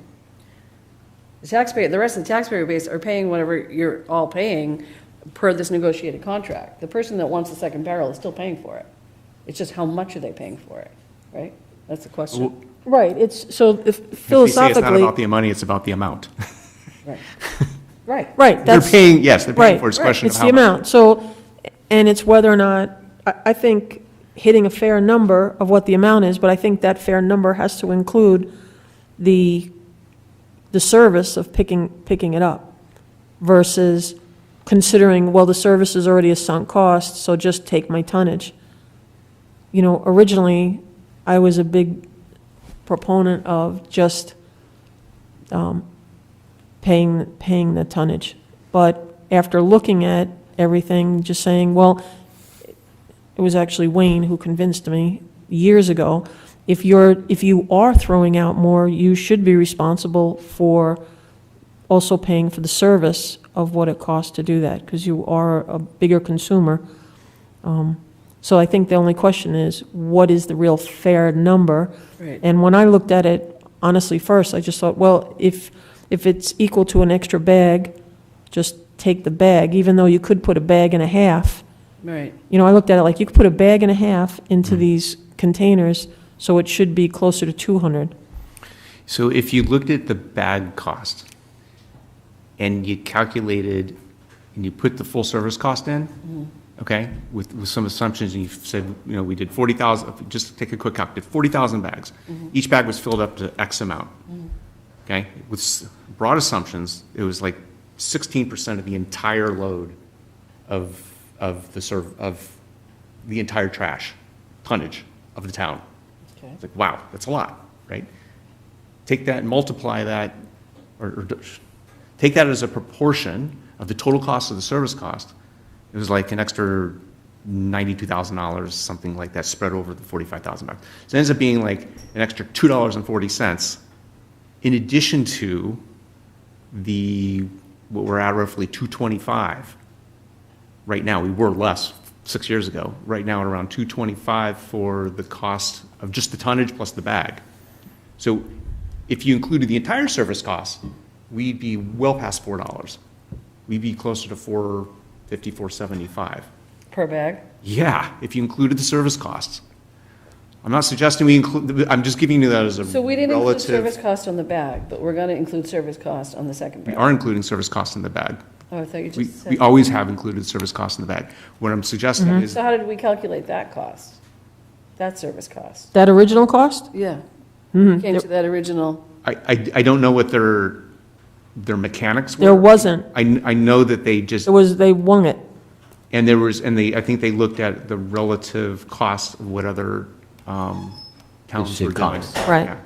Yeah. and we wouldn't But apply. they Because do- the tonnage at the time was $75 a ton, and then you took $75 a ton, and then you backed that out on, I think the number I even backed it out was 30 pounds, 30 pounds a bag. 30 pounds a bag. And where'd you get that? You just. Oh, I wasn't involved in that. It was I the wanted capacity- it, It was the capacity of the bag. yeah. Okay. My pricing came out a lot lower than the $3, and that was my argument that I had lost. And But at least you made it. yeah, I made an argument, I made it lost, but I do understand the reason why the bag was more, because it had to absorb the cost of transport, all the other costs outside of tipping. I just think there's a lot of possibilities. Yeah, there There's a are. lot of ways to go about it, and there's a There lot of are. ways to figure it out. And believe me, I struggled with this, and so did these conversations. We struggled with trying to come up with a fair number. Yeah. You know, like I said, there was conversations of it should be over 200. I'm like, okay, well, that's, how do you justify that? And as low as it should be at, 140, 150. I'm like, but you're not capturing any of the service costs at that point. So Are we looking for a vote on this evening? If we are, that's fine. I'm just asking. We probably need a vote sooner than later. How are people going to order or make a decision on an extra bin if they don't know the price? True. But correct me, that's just an idea I'm thinking of. Yeah, That- The that sooner makes we deliver this to the residents, the better. I think it's we taken a can long time. reevaluate this every year. So you've got $180 on one side. We're never going to go down. You Correct. know that as well as I do. I think we can go down. I mean, We don't go down in anything. never gonna go down. We don't go down in water rates, we don't go down in trash, we don't go down in taxes. It's the reality of Well- life. Well, the Tax rate, too. contract goes up 5% Or every year. sorry, Right. we don't typically negotiate down for anything that we ask people to pay for in this town. So we have $180 is what you're advocating for. Is there a dollar amount you're advocating for, Danielle? I would or- advocate for 150. Okay, and that takes into the cost of the tonnage plus the And bag and, evaluate it in a year if it doesn't factor that if we're at all in the red, or whatever the factor is that you guys look at. so That would be my suggestion. okay. But I understand all the work that you've put into this. It's okay. Again, Probably know there- eons more than I do about any of this, but I just feel like all the things we ask people to pay for is typically, you know, But is your number capturing enough of the, I went by 126 per 1 ton. For 1 ton. $12 for a barrel got me to 138. I'm going to tack on $12 extra to get to 150. Basically add 10%. but, so you're only covering tipping then? I am covering tipping plus 10%. That So 138 you're covering. number, you add 9%. All right, so you're covering Barrel tipping, you're plus covering 10%. tipping, covering the barrel and 10%. Yeah. And you're saying that the extra usage in your calculations was 16% was the number The total, of the total extra overflow? yeah, and so, but I did that by bag, right? And so if you took this total service burden relative to that, it was like an extra $92,000. It was about a sixth of the contract. It was a sixth of the contract, right? And so, Of the 600, just so I follow what you're saying? yeah, if you looked at the amount of overage that was being used in the community, which is based upon the only data that we have that we know is the amount of bags that have been purchased. Right. And so we take the 40,000 bags times 27 pounds, and we get a number. And that number was a proportion of the total tonnage that the town was paying for.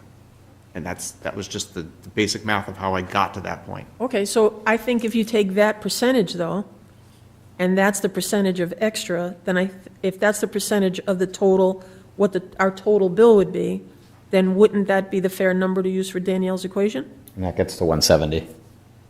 Right? So That would be the. This is just saying, this is the 16% of the tonnage that is that's being used over and above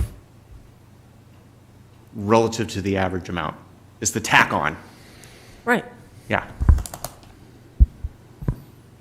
So It if, still doesn't get you to 180. does it get us to 170? 170. Is that what you're saying? 169.50. That seems like.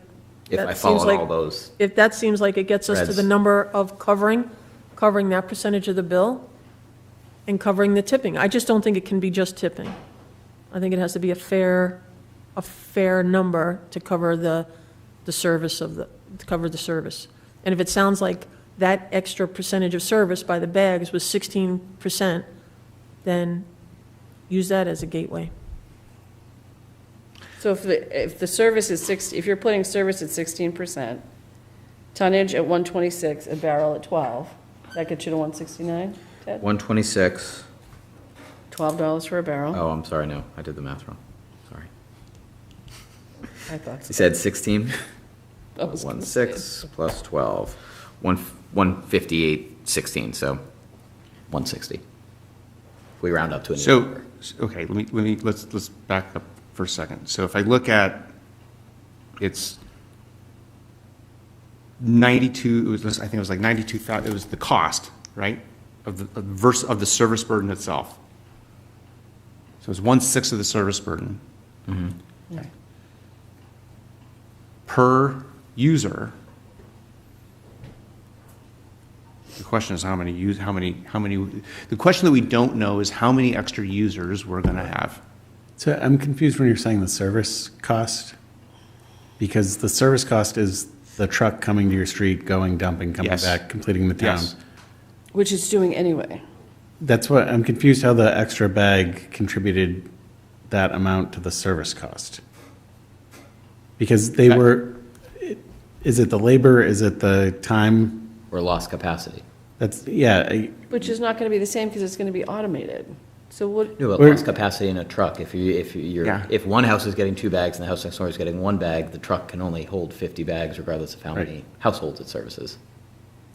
that was that's, you're saying my question, or. That was a good way to- that was a good You're way to say stating my comment better than I was forming my question. okay. so someone that buys an extra bag is not equal to someone that has a second barrel? Well, it's For- it's the for same service thing. cost, for Well, the no, same same thing, right? But But a only truck the people holds 100 buying- bags. How those 100 bags get divided is, Right, but we're penalizing the person with the second barrel as opposed to the person that just buys per bag, if we're adding up to this extra service cost. It's the same paradigm as the bag itself. The bag is part tipping and part service cost. Right. It's the same philosophy we've been on for six years at this Right. point. I'm not changing that necessarily. In Right. fact, I'm even saying it's less than the amount, if we theoretically should be paying over $4 a bag, we're only paying I'm just suggesting we go to $3.50 because I think that is a lot. That's a big jump for a lot of people. And I'm trying to keep that in mind. So if we go from $3 to $3.50, I think that's reasonably justified considering our trash costs have gone up 50% and we haven't adjusted it. Right, but if we're taking that same accommodation to go to from 3 to 350, but we're not, to go up to 180. Do you understand how you're not applying the same principle? Yeah, I just You're giving multiply. people a little bit of an increase here, but you're finding the ability to go straight to 180 on a second barrel. Well, because But no, the second barrel, you're saying the second barrel is going to take that bag. Well, the second barrel, if every house, instead of getting a second barrel, bought one bag every week of the year, Mm-hmm. it would 182. be $182. If you bought one bag every week of the year. Right. But what if you didn't? Then You just use the bags. You continue going on as normal as. And you have to the day is remember, long. these bins will take a bag and a half. This is a 40-pound bin, So and, this is a bigger bin than the bin that we're no, it's the getting now. same No, no. size It bin, just but a will take more bin, weight. a bin can take more weight. Versus blowing the bag. Right.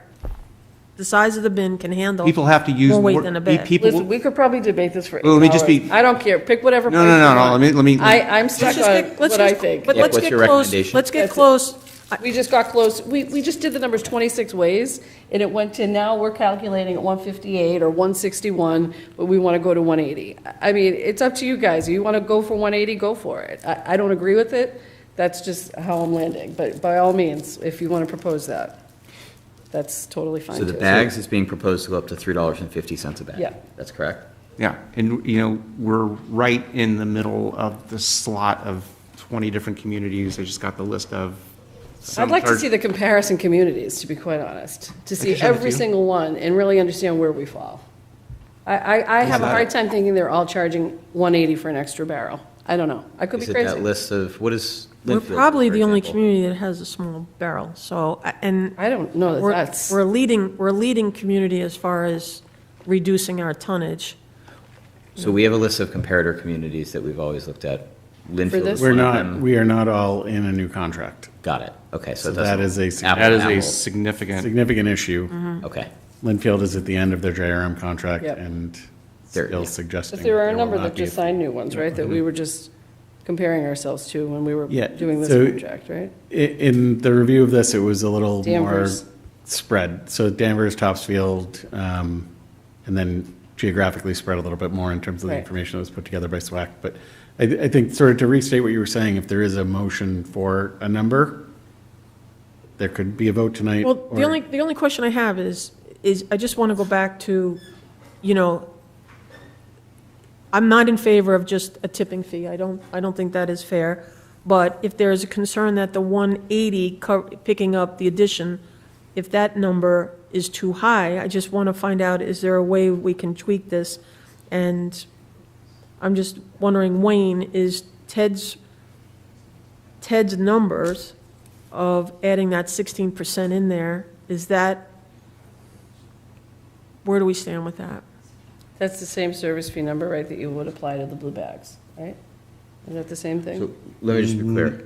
Same yeah. percent? I did the $126 times 1.16, 16%, Yeah. plus 12, got us to 158.16. I never did, the 16% multiplier was not intended, the 16% was not intended to be a multiplier. But is that not the service fee we're talking about? Isn't that, Right, that's what I was, there's got to be a number that we can't, yeah, now. So I think, I have to recommend, it's 9:35, we do have some other things we have to Yeah, talk we about. do. Perhaps that we Maybe just we have to go do. back and retweak this No, number. I think your questions are incredibly legitimate. I think the public should be asking the same questions.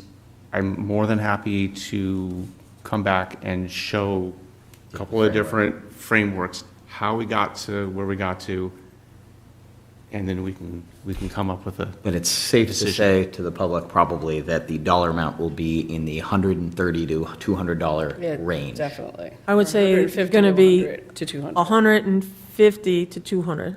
Sure, but that's the range that people should expect coming out of tonight. Right. For us to decide on. Nick, wouldn't mind getting the comparing communities, Absolutely. Cool. so we can get a picture of that. I think that would be helpful. Forwarded. And folks can still request, knowing that the final cost will come, and they can just withdraw Right. their request if they would like. Absolutely. Okay. On the website. They can plan on it Live being at now. least 150. That And way at least they know that They have a, They have a range. neighborhood. I have a Yeah. chance to get a bin Right. and not buy those blue. And it will also help I us. could have got this from 5 a years ago when I had my Yes, son. right. Oh, It'll also help us from an inventory standpoint if Sure. folks that are thinking about it, share that information as soon as possible. Okay, Okay. cool. The- And do we want to discuss the recycling number? I was going to say, Oh, is it? If- Okay. Oh, if shoot. Wayne wants to. Sure. You want to put that out there too?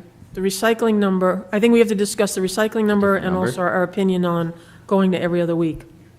So a second recycling bin, remember, you're talking about 96 gallons. Yeah. It's not, we're not talking about an extra 35 gallons, extra 96 gallons. The contract works in that we pay 125, it's basically the same rate for weight. Okay. We do make revenue back on that. That varies quarter by quarter. Right. So we And made it's some- very little. Right. We made some assumptions. It could be between $20 and $40 a ton. It could be lower, it could be higher, but that number backs off the 125. So we made some assumptions based upon known density of residential recycling. Those bins full, we average about 70 pounds. Full, I mean, full of everything from glass to cardboard to plastics and everything, and metals. What's the number? Go ahead. The average resident is only going to use around 11 pounds. Okay. So if we had gone every week, we were talking about $200. If we're going every other week and you need an extra barrel, we're talking about $100. Okay. Does that So- include the same service fee? Yes. I feel That like does we're include just the plucking No, numbers out of thin air here, I've got to tell you. He's not. No, Oh, $100 every 2 weeks. no. It was just for recycling. 200 if we do every week. Okay. wouldn't we take the same framework that we're doing with trash to recycling? No, because we get money back on recycling. Oh, okay, got it. So that would offset the marginal service fee differences. Yeah. So, Okay, got it. so there's two questions here. Is the board's feelings on going to every other week? There's actually three questions. Going to every other week, and if we are in favor of going every other week, like the supermajority of communities in the Commonwealth, and when we would do that. And then the third question would be, what would be the price on that additional bin if people feel that they needed an additional bin? And your recommendation for the It was additional $100 bin be is $100. $100. $100. Fair enough, that's easy to remember. Okay. What's the savings to the town if we go to every other week? I think it's $147,000 or something. 168,000. 168. Per year? Yeah. And does that, do we have an escalator? Like year two, if we That's take an that out? additional 5%. So basically, every year would be that plus 5%, plus 5%. Yeah, okay. Yeah. And whenever we decide to make a change, it will be prorated for the year that we're in. So whenever we make the switch, to Mary Ellen's point, those savings begin. I loathe the fact that I'm even about to say this, but I don't understand how we could not do that. Go to every other week. Yeah. So, That dollar savings is an FTE. I mean, Yeah. at least an FTE, Yep. right? So if we're offering 95 an additional 95 gallons for $100, we've got opportunity for recycling once a month for the big, the the Amazon cardboard. boxes. Let's remember the cardboard. So, Yeah. in cardboard is the bulk of recycling. I just, So you don't have to, you don't have to get another bin. You could just drop off your cardboard once a month. Or you can not, right? Have you calculated the cost of not recycling? People not recycling because of this? People. Because of every other storing week? Yeah. Trash? Yeah. If People they're just gonna throw it fill in up their their bin, trash they're gonna. They'll be pay filling more up that for it. extra bin. Right, it's going to cost between $150 and $200. right. Yeah. It's going to be less than $200 though, right? I just don't understand how we cannot, I mean, So it's- I'm just the saying. only thing that really makes sense for is glass, where it costs theoretically. Who recycles, I mean, what's the majority of people recycling glass? People not- throw the glass in. I do. People throw the What glass in do recycling. you? have that you recycle? You Most say- people are you say recycling. Glass gets, plastic, glass gets right? recycled. Of course it does, but who has glass to recycle is what I'm saying. You have glass? We don't Oh, glass. I don't. engage. I don't typically, it's cardboard or plastic typically I for me. recycle glass. Yeah. Yeah. I don't know that I ever dispose of glass. I like bottles of Diet Coke, so. Oh, okay. Mine are plastic. Tin cans. So I'd like to make a motion that we move, well, let's figure out when we would want to move before I make the motion. So the next question is, when would we want to move? I know that Katie brought up 3 months. I know, Ted, you brought up January 1. Yeah. Same thing, I think, right? So Yeah, Danielle, just do you have an opinion on 3 months or January 1, or Ted? I mean, not Ted. I don't think it Wayne? makes sense to institute in the middle of the winter, personally, but I think, The only reason I suggested January 1 was to get through what Get is through the a holidays. busy Holidays. holiday season with a lot of recycling and Amazon boxes or whatever your online retailer of choice is. sure, yeah. That was the only reason to suggest that. And if we make this change in 3 months, we're talking, July, August, There's a lot of adjustment going on. October. Yeah. I mean, As long as we communicate it out, right? I mean, we're talking about it now, so it's active in people's minds, Yeah. but, if you then say we're gonna punt it 3 months, will they, I, we then have to I communicate. think there's a lot we're gonna learn in the next few months as everything goes into place. Yeah. I would like to set as a target for 6 months. I'd like to continue to evaluate this in terms of the timing, in terms of how the community's doing. I think the community's gonna be surprised in how actually successful this is gonna be. I think there's gonna be a bit of an adjustment, particularly on the recycling side. A lot of feedback has been, how can I possibly go every other week? Yeah. I think once they see how big the barrels really are, that the general public That should might probably ease. become more comfortable Yeah. with the idea. Some of the feedback has also been, what if I forget, then I'm out, I got a whole month. I understand that, but it wasn't like, we're not like reinventing the wheel here. This is something that we used to do before 2020. Right. Actually, no, it was before, I think it's apologize, longer it was than that, before, every other week was before 2011. So it's so not, I think everyone's in agreement if I'm It's just the listening. It's a timing. question of the Timing. timing. Yeah, yes. So what's the timing, January? sure. Do you want to make that? So I'm going to make a motion that we go to every other week recycling beginning January 1. Second? Is there a second? I'd like not to necessarily lock that date in. Oh, my God. I would like to, hold on. So then are you gonna make the motion? Or are you gonna? Well, my motion's on the floor, so if nobody's going to second it. why is not that a good date? Pretend that was good English. Why is that not a good date to implement that? I'm actually okay with, I'm okay with the date. I guess, Okay, good. as the data guy, I'm like, I really want to evaluate how this is going, because frankly, I We can go always sooner adjust or it. later. I'm open If you're with good with adjustment. if you're good with the date, I'm good as a projected date. Okay. Second the motion. I'll second the motion. oh, Okay, so, you're the chair, ask all in favor? thank you. Wayne, all in favor, no roll call, all in favor? Aye. Aye. I'm a no. Danielle is a no. Okay. Okay. On to the next. So just so I'm clear, we Yeah. will get additional information, will be on the agenda for the 21st, earlier in the night. Yes. Talk about the pricing and finalize it. Barrel pricing, Barrel pricing on both Yep. recycling Yes. and, trash. With the pegged starting point being where it was presented, but we'll gather the data Yep. as a, but people should know that if they feel they need to order an additional barrel, the only question I have is, what happens if you have people who don't necessarily want a 95-gallon, is it 95-gallon recycling, and they want like a 62-gallon recycling? Is that a possibility or no? No. Okay. where All right, so you we go, want the it's smaller barrel. let's go big or go home? Correct. All right. For We- what, the second barrel? Recycling. For the recycling, the second recycling barrel. From an inventory standpoint, we Yep. want to manage this so that we are supporting individuals who need the smaller barrel, Right, but we just want to keep this It's as not simple as overcomplicated. possible to. Yeah. Right, okay. okay, so, So, sorry, go ahead.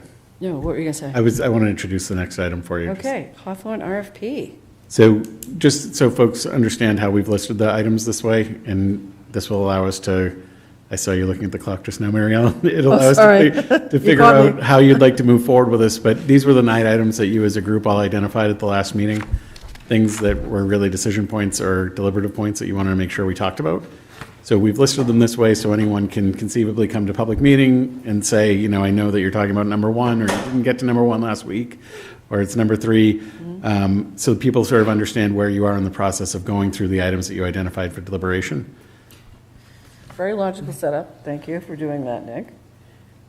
So your idea is that we're going to take, you know, each case, right, week by week. So we would discuss lease versus sale this week, right? Potentially. That one pillar. That was how we had set it up Yeah. this way, just based on how we had talked about it. That's Happy to really take good. feedback and change. How many different discussion points did we identify? 9. 9. Total? Well, they're right here. It was. I see them on here, but is it Yeah. all of them? Yeah, I think Oh, at the end of the discussion, you were talking about trying to find a 10th, and I don't think we had arrived at a 10th. Right. It would be for deliberation. There's certainly things that fall under this that will lead you all to your final determinations, but Yep. these Sure. were the This will high-level guide them. topics that you and I, as a group, identified. Okay. That makes sense. How do we want to, So can you just describe, like, what it means, lease versus sale? You're going to grade somebody, the idea is to grade a prospect versus, If I recall the conversation you all had correctly, it was really not even about, this wasn't about the RFP. This was as a foundational decision.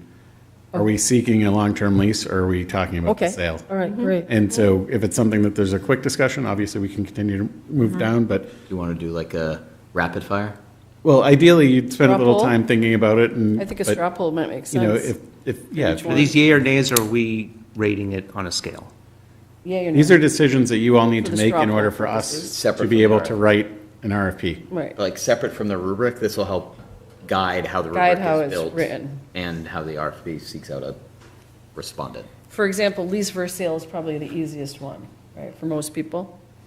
Yeah, I Most mean, of us, I'm in, going to guess. in the case of Hadley and Pine Street, where their long-term, their Right. lease, their land development agreements that are As leased, opposed to selling. Yeah, some of these are easy decisions, some of them are as more opposed to nuanced. disposing of the Not- property yeah. in Right, whole. but That's why- some of them are, I would think, relatively easier. So I think it makes sense to take a straw poll of each one to understand which ones we're going to really drill down into, and others that we're not going to need to take as much time. That's fair. That's Good a idea. good way to look Right. at it. So for me, I'll start off lease versus sale. I would lean heavily towards lease, right? I'm not in favor, off the top of my head, of selling the whole parcel of land. Or subdividing it and selling even pieces of it, right? I'm of the mindset that the town should retain ownership. Barring some astronomical, amazing thing Right, happening, I right. totally No, agree. I won't rule anything out, but that's where I would lean, right? Agreed. I fully agree. It should be retained, the ownership should be retained in perpetuity, it should be leased for Right. 30, 60, or 99-year lease. Do we want to run down these quickly and just You go? can, that'll help Right. us plan if you I'm in want. I'm in agreement. Okay. I have no desire to sell that property. Okay. Residential use. This is probably going to be a more difficult conversation. Or not. Maybe it's not. If it's something where you all think that you don't want to necessarily go into a straw poll and We be, could potentially skip, it can just right? be, this is one that we know there's going to be a deeper discussion at some point, if that's how you want to do Is there it. going to be deep, well, I think, Well, give it a Let's just go shot. down- Let's just go down and just go express. down. Okay. what our- Very All right, I'll start. So residential, hold on, Ted, did you make a decision No. whether you wanted, or the other three? whether I want what? The other Lease, three lease had versus said sale. lease, But was there? Oh. he said lease. Strong preference to lease. Yeah. Thank you. Okay. Residential use. Mary Ellen. I am against residential completely for a number of reasons, but mostly parking Okay. and being too crowded. Okay. Wayne? I just go. Okay, Yeah. me, so I'm not against residential entirely. I'm not against it because I'm not convinced that we can finance it, or a developer would be able to finance it logically without a very small portion of residential, but I'm not entirely for it either, so I don't know what you'd call it. I'm in complete agreement. It is my preference to not have residential there. It is my strong preference to not have residential there.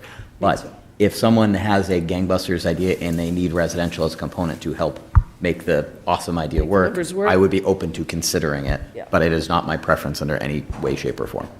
I'm absolutely against residential. Okay. Just philosophically, it was not the intent when we purchased the property Okay. At all. I still, over the last 15 years of seeing that entire Humphrey Street developed, watching, residential go up as opposed to something for public use, no. Okay. Open space proportion, Mary Ellen. What, I think this is a, To give you a little context, this was the idea, I want to say it was Katie, had at one point said like a third, if you were saying parking, development, and open space type of thing. okay. Is, and again, We could probably I don't want you all to feel like you need to give direct feedback on all of these. Maybe we don't have direct feedback on this one. I don't. let's let this Come be back to that a one? much Yeah. deeper I got conversation. one. Municipal parking. Mary Ellen, anything? No, I don't see how I don't see how it can be used for municipal parking. I think that whoever's going to be using that lot for commerce or whatever, they need the parking. Okay, and I'm of the mindset that parking is the number one biggest problem in this town, and we have to somehow figure out, or give somebody an edge that can give us some clue about how to have municipal parking. I don't care if we pay for it, I don't care if it's by the hour. I think parking somehow has to happen there. I don't know how, but I don't know what that looks like per se, but I think it's something that has to be discussed for that piece. Yep. Ted? I agree with you on thinking that's one of the number one issues in town. I would look more favorably on an application that had some incorporation of public municipal parking. Okay. Some component, but Right, I don't know again, what. like, I'm gonna give probably the same answer to almost everything, but barring an awesome idea that proves otherwise, I would prefer municipal parking be incorporated to some extent. So when we're talking about municipal parking, we're talking about for general use for Yes. the entire business district? For any. Right, so if you have a Yeah. business there and you're trying to make a viable business Yep. and anybody parks there, Well, I'm just saying for those businesses, whereas, these parking spots are reserved for let's just say there's 6 businesses in this property, right? And we decide to go to a balance between open space and business, whatever that ends up being, which I think that's a part of the separate conversation. But assuming that we do, I would prefer to see that limited to the businesses That lease that are there. being serviced there as opposed to wide open municipal parking. Okay. I agree we have a parking problem, but if I had to grade it's honestly it's on my lower priority list Okay. compared to the other pieces. Okay. All right. That's good feedback. Building reuse versus demolition. Mary Ellen? well, I think that has to be I think that has to just be up for full discussion as far as what the return is on the space. I think that's a big discussion. Okay. I am of the mindset that it should probably be demolished. I don't know, but I don't know, because I'm kind of a Ted mindset of maybe someone will come in with some proposal that has some really great ideas for the space, so I'm not sold that it has to be, but the way it looks right now, I can't see it, but maybe. I think the one thing, I just want to add to mine, if that building is demolished, I think everyone needs to really understand the loss of space we lose on that property. It is very significant. So I think. In terms of a future building.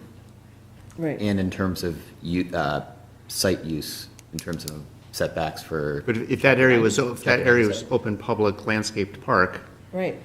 then what's the Wouldn't matter. difference? Because part of that building, from what I have understood, part of that building's foundation is built into the stone, into what looks like natural stone, is supporting part of the building's foundation. So if the building comes down, some of that foundation is going to have to come down as well. And it's not what you see right now. What you see right now looks like part of the wall, but part of that is going to come down with the building.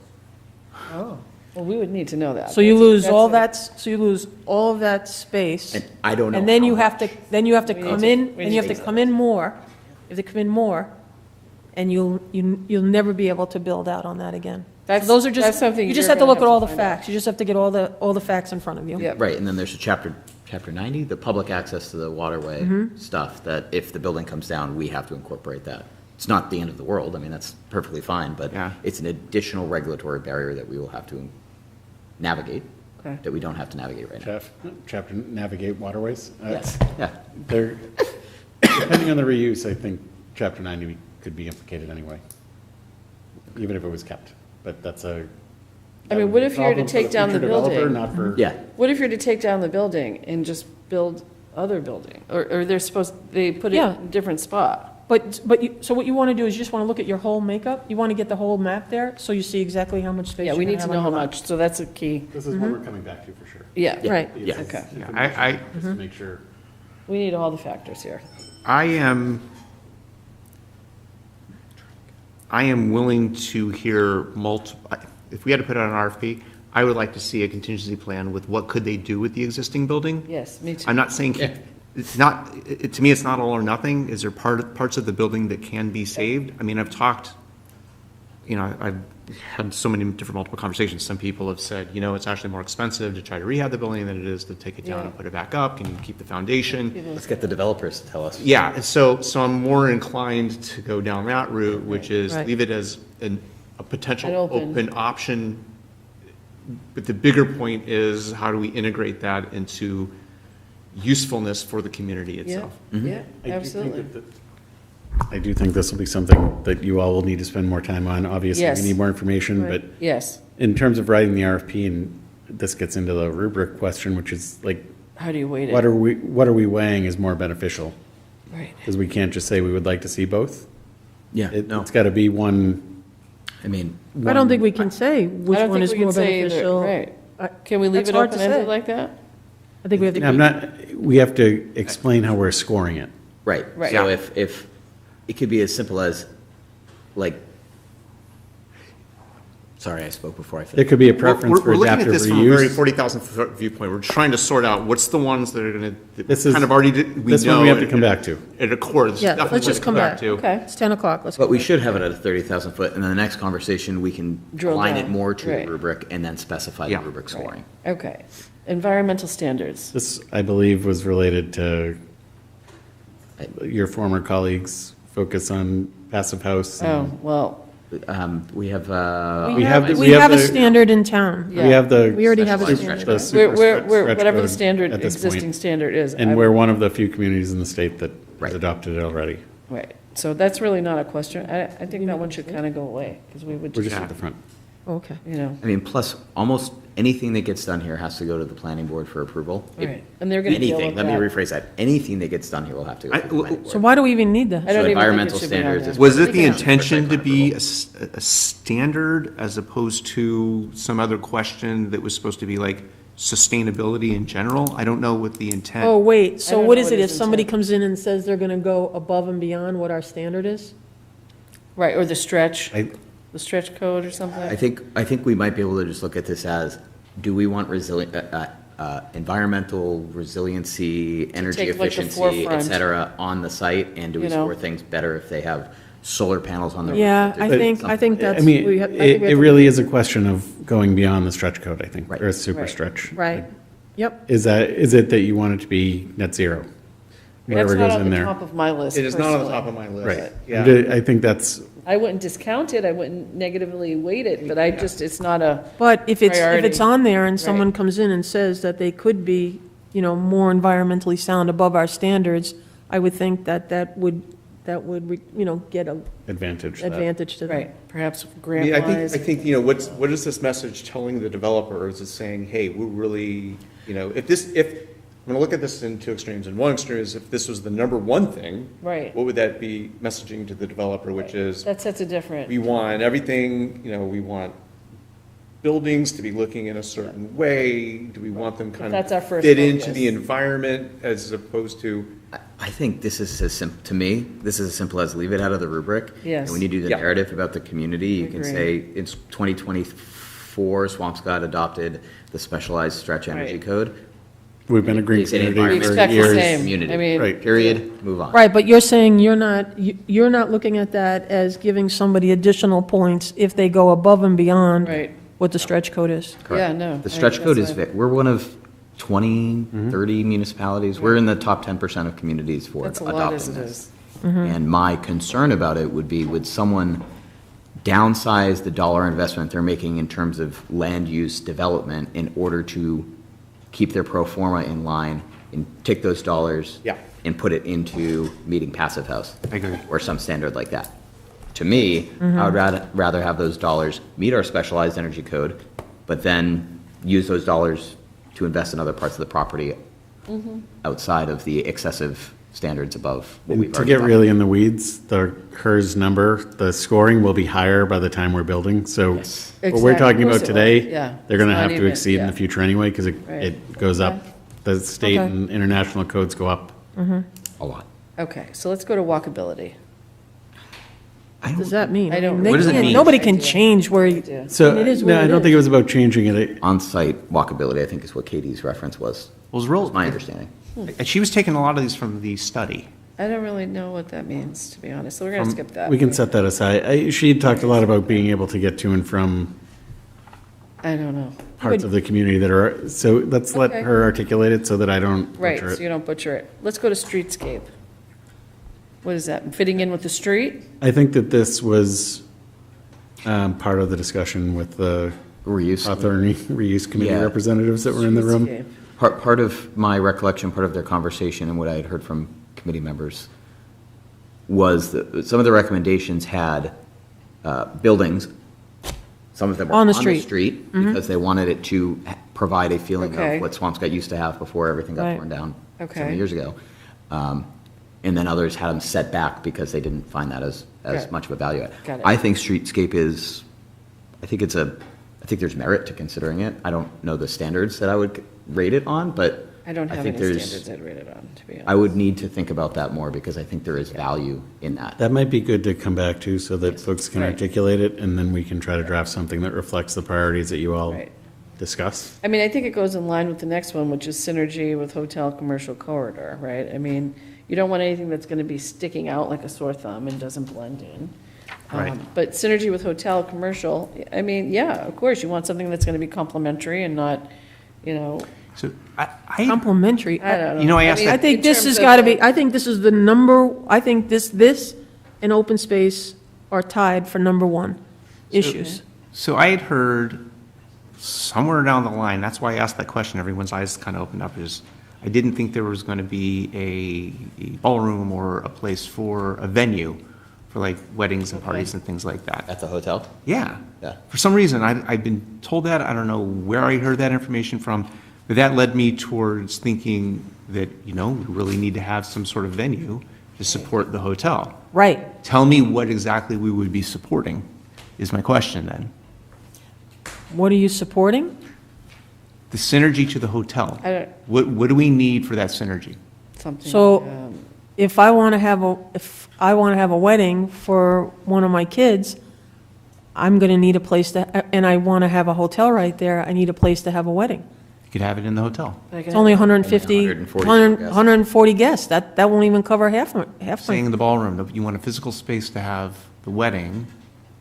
Yeah, But I I think- think Mary Ellen's point is there is value in having a space with a function capacity in excess of 144 people. especially on Is the that what north. the max was? Especially, Okay. Yeah. especially on the North Shore. I mean, Ocean View Nahan has 230 people capacity. And they are, It's right and up they the are street, booked. Ocean View, Nahat, though.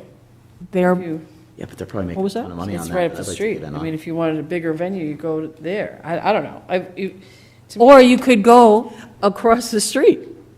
I think this mean- might be better looked at with the lens of being complementary to our existing commercial corridor as a Right. whole.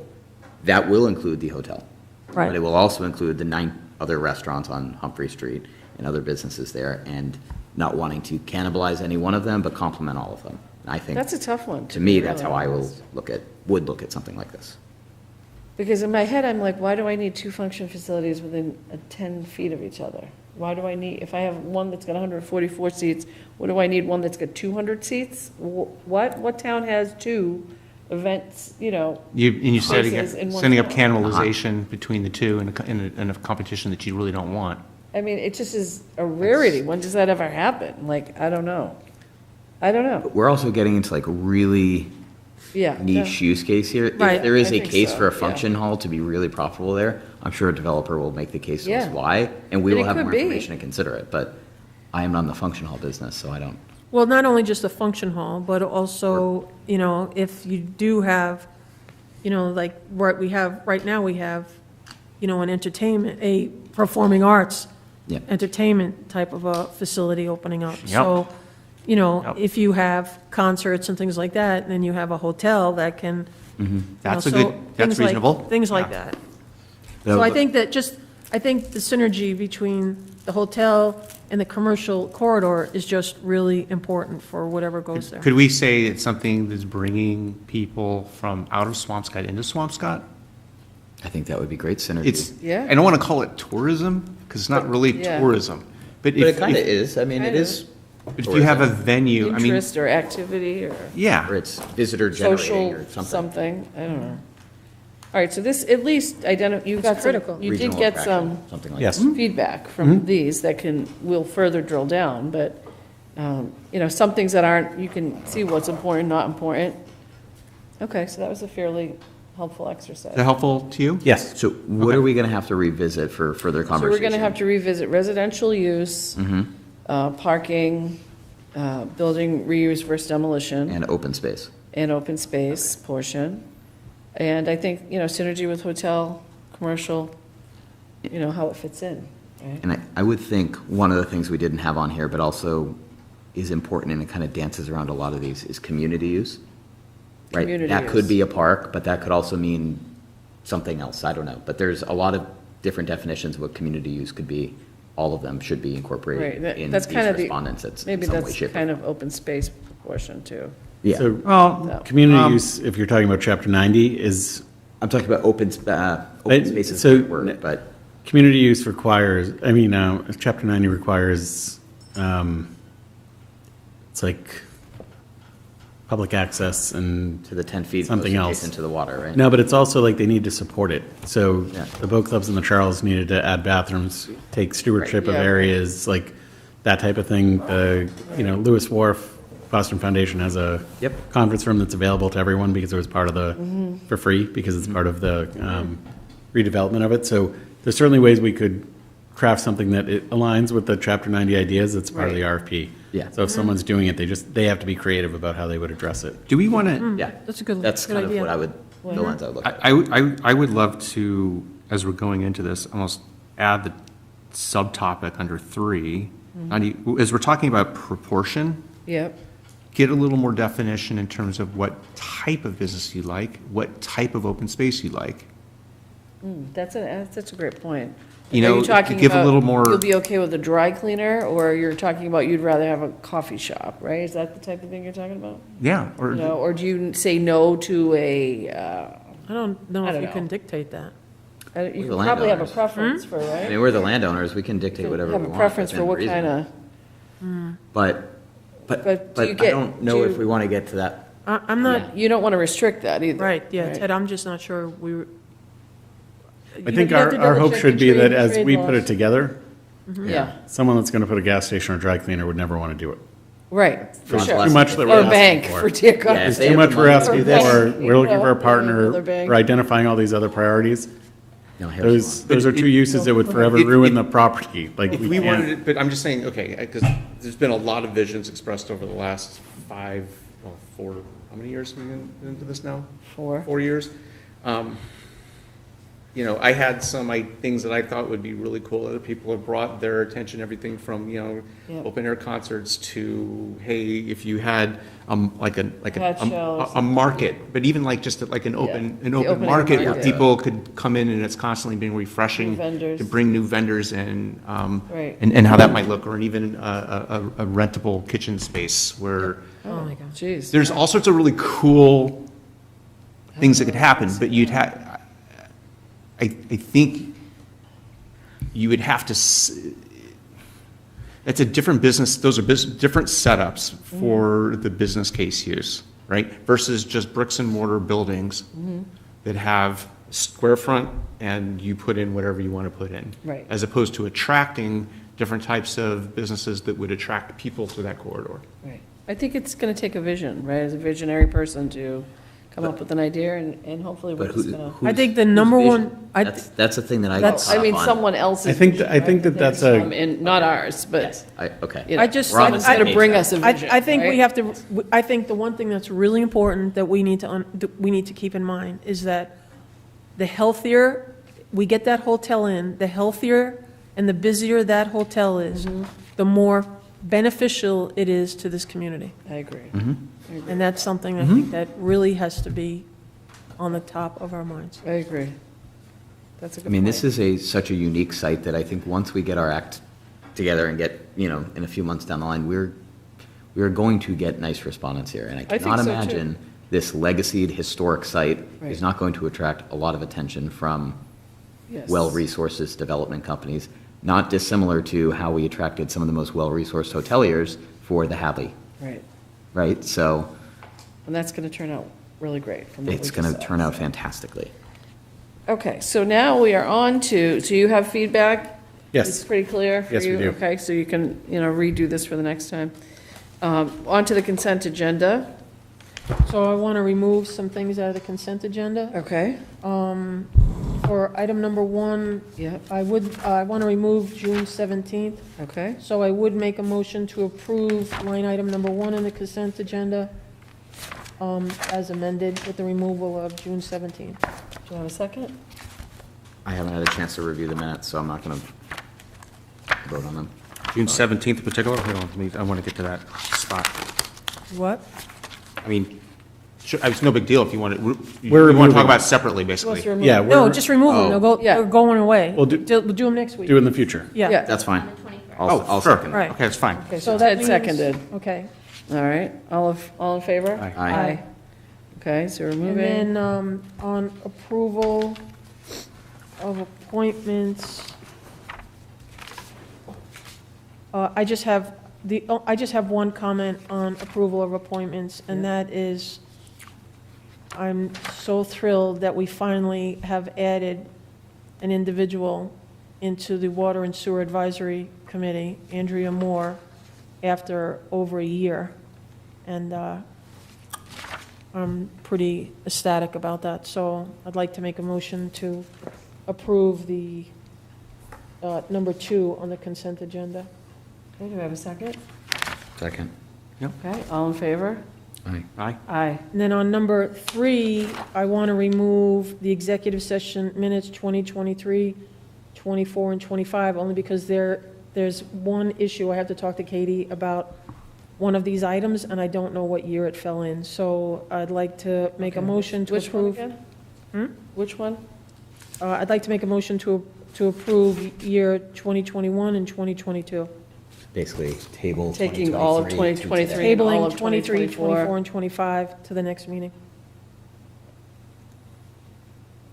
Okay, I don't have a problem with it. so you're going to second Sure, that? second. Yeah. Okay. That's fine. All in favor? Aye. Aye. Aye. I'm nervous about it, but I thought we had to do these for a So reason. we're reporting out on the work that you all did at that meeting? Yeah, There's a problem with one of the items in there, Okay, and I just need to talk to Katie, but I don't remember what year it was. okay. So we definitely will have to, we'll connect have on to this so that we have to do it on the 21st. Because right, because we need to did report that for out- a certain right. reason, time-wise. we need to report out the work that you all did in terms of like, these are the ones that we're still withholding, these are the ones that we're Yes, releasing, okay. so. Yeah, there's just one in here. Okay, Just a quick comment for the notes. On number 2, there are term lengths that have asterisks on them. And just for the record to know, that is intentional, so that we're rolling off, they become 3-year terms okay. at the next time. So just for This is part of the cleanup that you spend time with. this Shannon was to part make of the sure that- cleanup to make sure that we're constantly revolving. A lot of people had been on like 1-year terms or 2-year terms, and it was getting confusing, as opposed to their asterisk, the next time they come up after their expiration, that member person, whoever that person is, will go back onto a 3-year term. Okay, so we're back to the motion on the table, you approved it, we're all set there, We're all correct? set with everything. Yep. Okay, so now we're on to select board report and comments. Mary Ellen? It's after 10, I don't report after Okay, 10. 10? On Friday at 6 p.m., the Boston Tall Ships will be anchoring off the coast of Swampscott, viewable from Galoops and Little's Point and Fisherman's Beach and Phillips Beach. There are Ted is inviting everyone to his house. Wait, what I time? thought that was on the other side of Nahant. There are 8 of the 22 boats that have an anchorage designated off of Little's Point, and the other boats are off of in Broad Sound off of Nahant. The 8 up here, I don't know which 8 of the boats they are, but it's going to be really cool. Yeah. What time is that, Ted? It's They Friday. have to have their anchors down by 6 p.m. on Friday. Most of them, I would imagine, will have it down sooner. And then they line up in Broad Sound for the parade to Boston, off Nahant on Sunday morning. Saturday morning, excuse me. Okay. That's really cool. No, I did That's not. very cool, I Ted. knew that they were all on the other Yeah. side of Nahant. I didn't know they were going to be off Little's Point over there. It's, 6 boats. It's going to be really cool. And you'll have a select board seating on your Yes, sailboat? and- What time do you want us there? We're all at Ted's house Yes. for a viewing party. Yes, public meeting on Everybody's the invited. sailboat, sure. Okay. Anyway, that's it. Go check it out. It's going to be cool. Wayne? No, I'm all good. for now. Okay. So, could I add one thing? Sure, Nick. I did not mention this in the TA report. We are going through the process of switching to Zoom for public meetings. Oh, thank Yes. God. In order Okay. to manage with cable access and with usage by town. So there'll be probably 2 webinars. One will be ours, one will be for the planning board that will just always be for us because they allow for a little more control and lockdown. And then there'll be 2 to 3 regular meeting accounts so that we'll be able to handle the capacity even on the busy nights leading up to town meetings. Okay. Is that costing us a lot more money? Not a lot more. It's something that we had talked about doing and planning for. So the ease of use and the ability to record and get them to cable access more readily, it eliminates this idea that Joe and his team are sort of chasing who logged in and where it's saved and how we get it to them. Okay. It's all in a central location. They can Yeah. go in, download, clear it out. This is going to make Joe happy? Yes. So, Oh, okay. as someone who, Can I make a comment before you say Yes. yours? Yeah. So I did do some research regarding your hesitation on it, and I did reach out to them, and they have provided how I can disable that option where you would have to do that authenticator Yeah, okay. type thing. So Okay. I did do it, and I can forward it to you to show you that. Okay. But we're that is- disabling 2-factor authentication? here, That when you're if I'm letting meeting room 1 out, that you're gonna, whoever was the last person would have the code to, Okay. you would have to reach out, but you won't have to do that. I was just saying, it was a major problem during COVID when and as a person who was using it to run meetings, we had to find out whoever was the person who owned the account that email was connected to get their 2FA, get them on the phone, make sure we could enter it in to have access. That was one of my hugest hesitations. When we moved to Teams, it was a huge sigh of relief as a member who, again, was running multiple meetings. So are we going to still be able to use Teams if we have? Public meetings will move to Zoom. Yeah. So we're not gonna, Okay. again, It's we gonna will be make only a on clean Zoom. break at some point and go to Zoom so that that's where people know that we are. More people know how to use it, more people are comfortable with it, and it allows us better capabilities in terms of recording and making sure that those recordings get posted where they need to get posted. Okay. For a lot of meetings right now, it's unclear who started it, where it's recorded, and Yeah. then we're asking Yeah. the team to chase that down. Yeah, no, I understand with due respect, and coming from a person who was running these meetings, I think we were better off training, doing some basic training with committee chairs to be able to manage that for themselves and not having to rely on staff. I found it surprising that we needed to rely on staff for this long, where it was something that they intrinsically knew how to do already in their professional life, that they should have been able to manage going forward if they have a committee email address. So that's just my feedback from just personal experience. Well, wait a second. So, but does that, but what he's saying, my only worry is the expense, but, It's an enterprise Zoom account, right? We're Yes. spending Yeah. $100 a month or something on this? Yeah, I believe it's a total of like $1,000 that we have budgeted for, and it's part of a way that we think operations will work better for town staff and for cable access as well. We also believe that it's a better experience for the user that's coming to our meeting, because you're not getting bumped around between participant and, we don't know how to unmute, we don't know, like, it is more widely accepted and more used.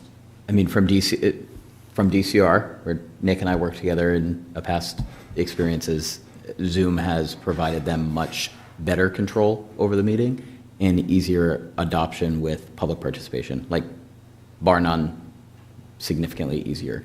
And in our planning board experience, before I took over as chair, but the previous chair, I know was very outspoken in their disdain for Teams and their ability to use it, and was outspoken for years advocating to your predecessor, town administrator, that we should change. So I know this will make her And very happy. I think part of the issue when we talk about prices, when they discussed this during COVID, it was that dozens of people were going to be getting accounts at town hall. Town hall staff can still have a staff level meeting or an individual elected member, but for public meetings, we want to go to Zoom so that it is Right. easier Yeah. for the end user that's participating from the outside. Okay. It's better for us to maintain the videos and get the videos where they need to go. And the controls are, they're more user-friendly. I don't know how else to describe it. Like, I use Teams at the state, I use Teams here, and I use Zoom in between when I was in Milton. It's much simpler for someone that's sort of dipping in and out of it to be using Zoom than it is to be using Teams. Question, will each committee chair, or whoever's We'll have a running it? schedule. That's why we're doing 3 meetings, 3 meeting accounts, where if 3 different people are all meeting in one night and it's not a select board night, there's actually 4 accounts that are available. Okay. Ideally, the webinars would only be used because they provide the greatest level of control, would only be used by planning board and by us. Okay. The 3 meeting accounts would be the ones that would be scheduled between and among all the other volunteer appointed committees. Will you need staff to do it, or will you need, the individual chair will have access to those? That was really the trajectory of my question. They'll be signing them out through me because I have to book the room as well. Right. Okay. So it would be one liaison, one person connecting and doing it all versus right now we have. You can't have every chair doing it. Wait a minute, so it would all be on you as the It would be just a administrator? request, but it would be more organized I'm than a- having the calendar. I'd appreciate it if you give us the opportunity to do this because we are the ones that are doing this day to day. I'm confident that we will be able to make the switch. I will make sure that, Shannon was already looking at the 2FA stuff to make sure that that is not a hurdle. We can also speak to other communities that are doing this. Teams is not widely used Right. for this type of thing. Teams is widely used at the staff level, not as much for the public meetings when you look broadly. Yeah, I mean, it's up to you. Go for it. I'm just giving you my feedback. Okay. And I think we're already working to address it. Okay. Okay, I'll entertain a motion to adjourn. So moved. So moved. Oh, second. Second. All in favor? Aye. So Shannon, who made that?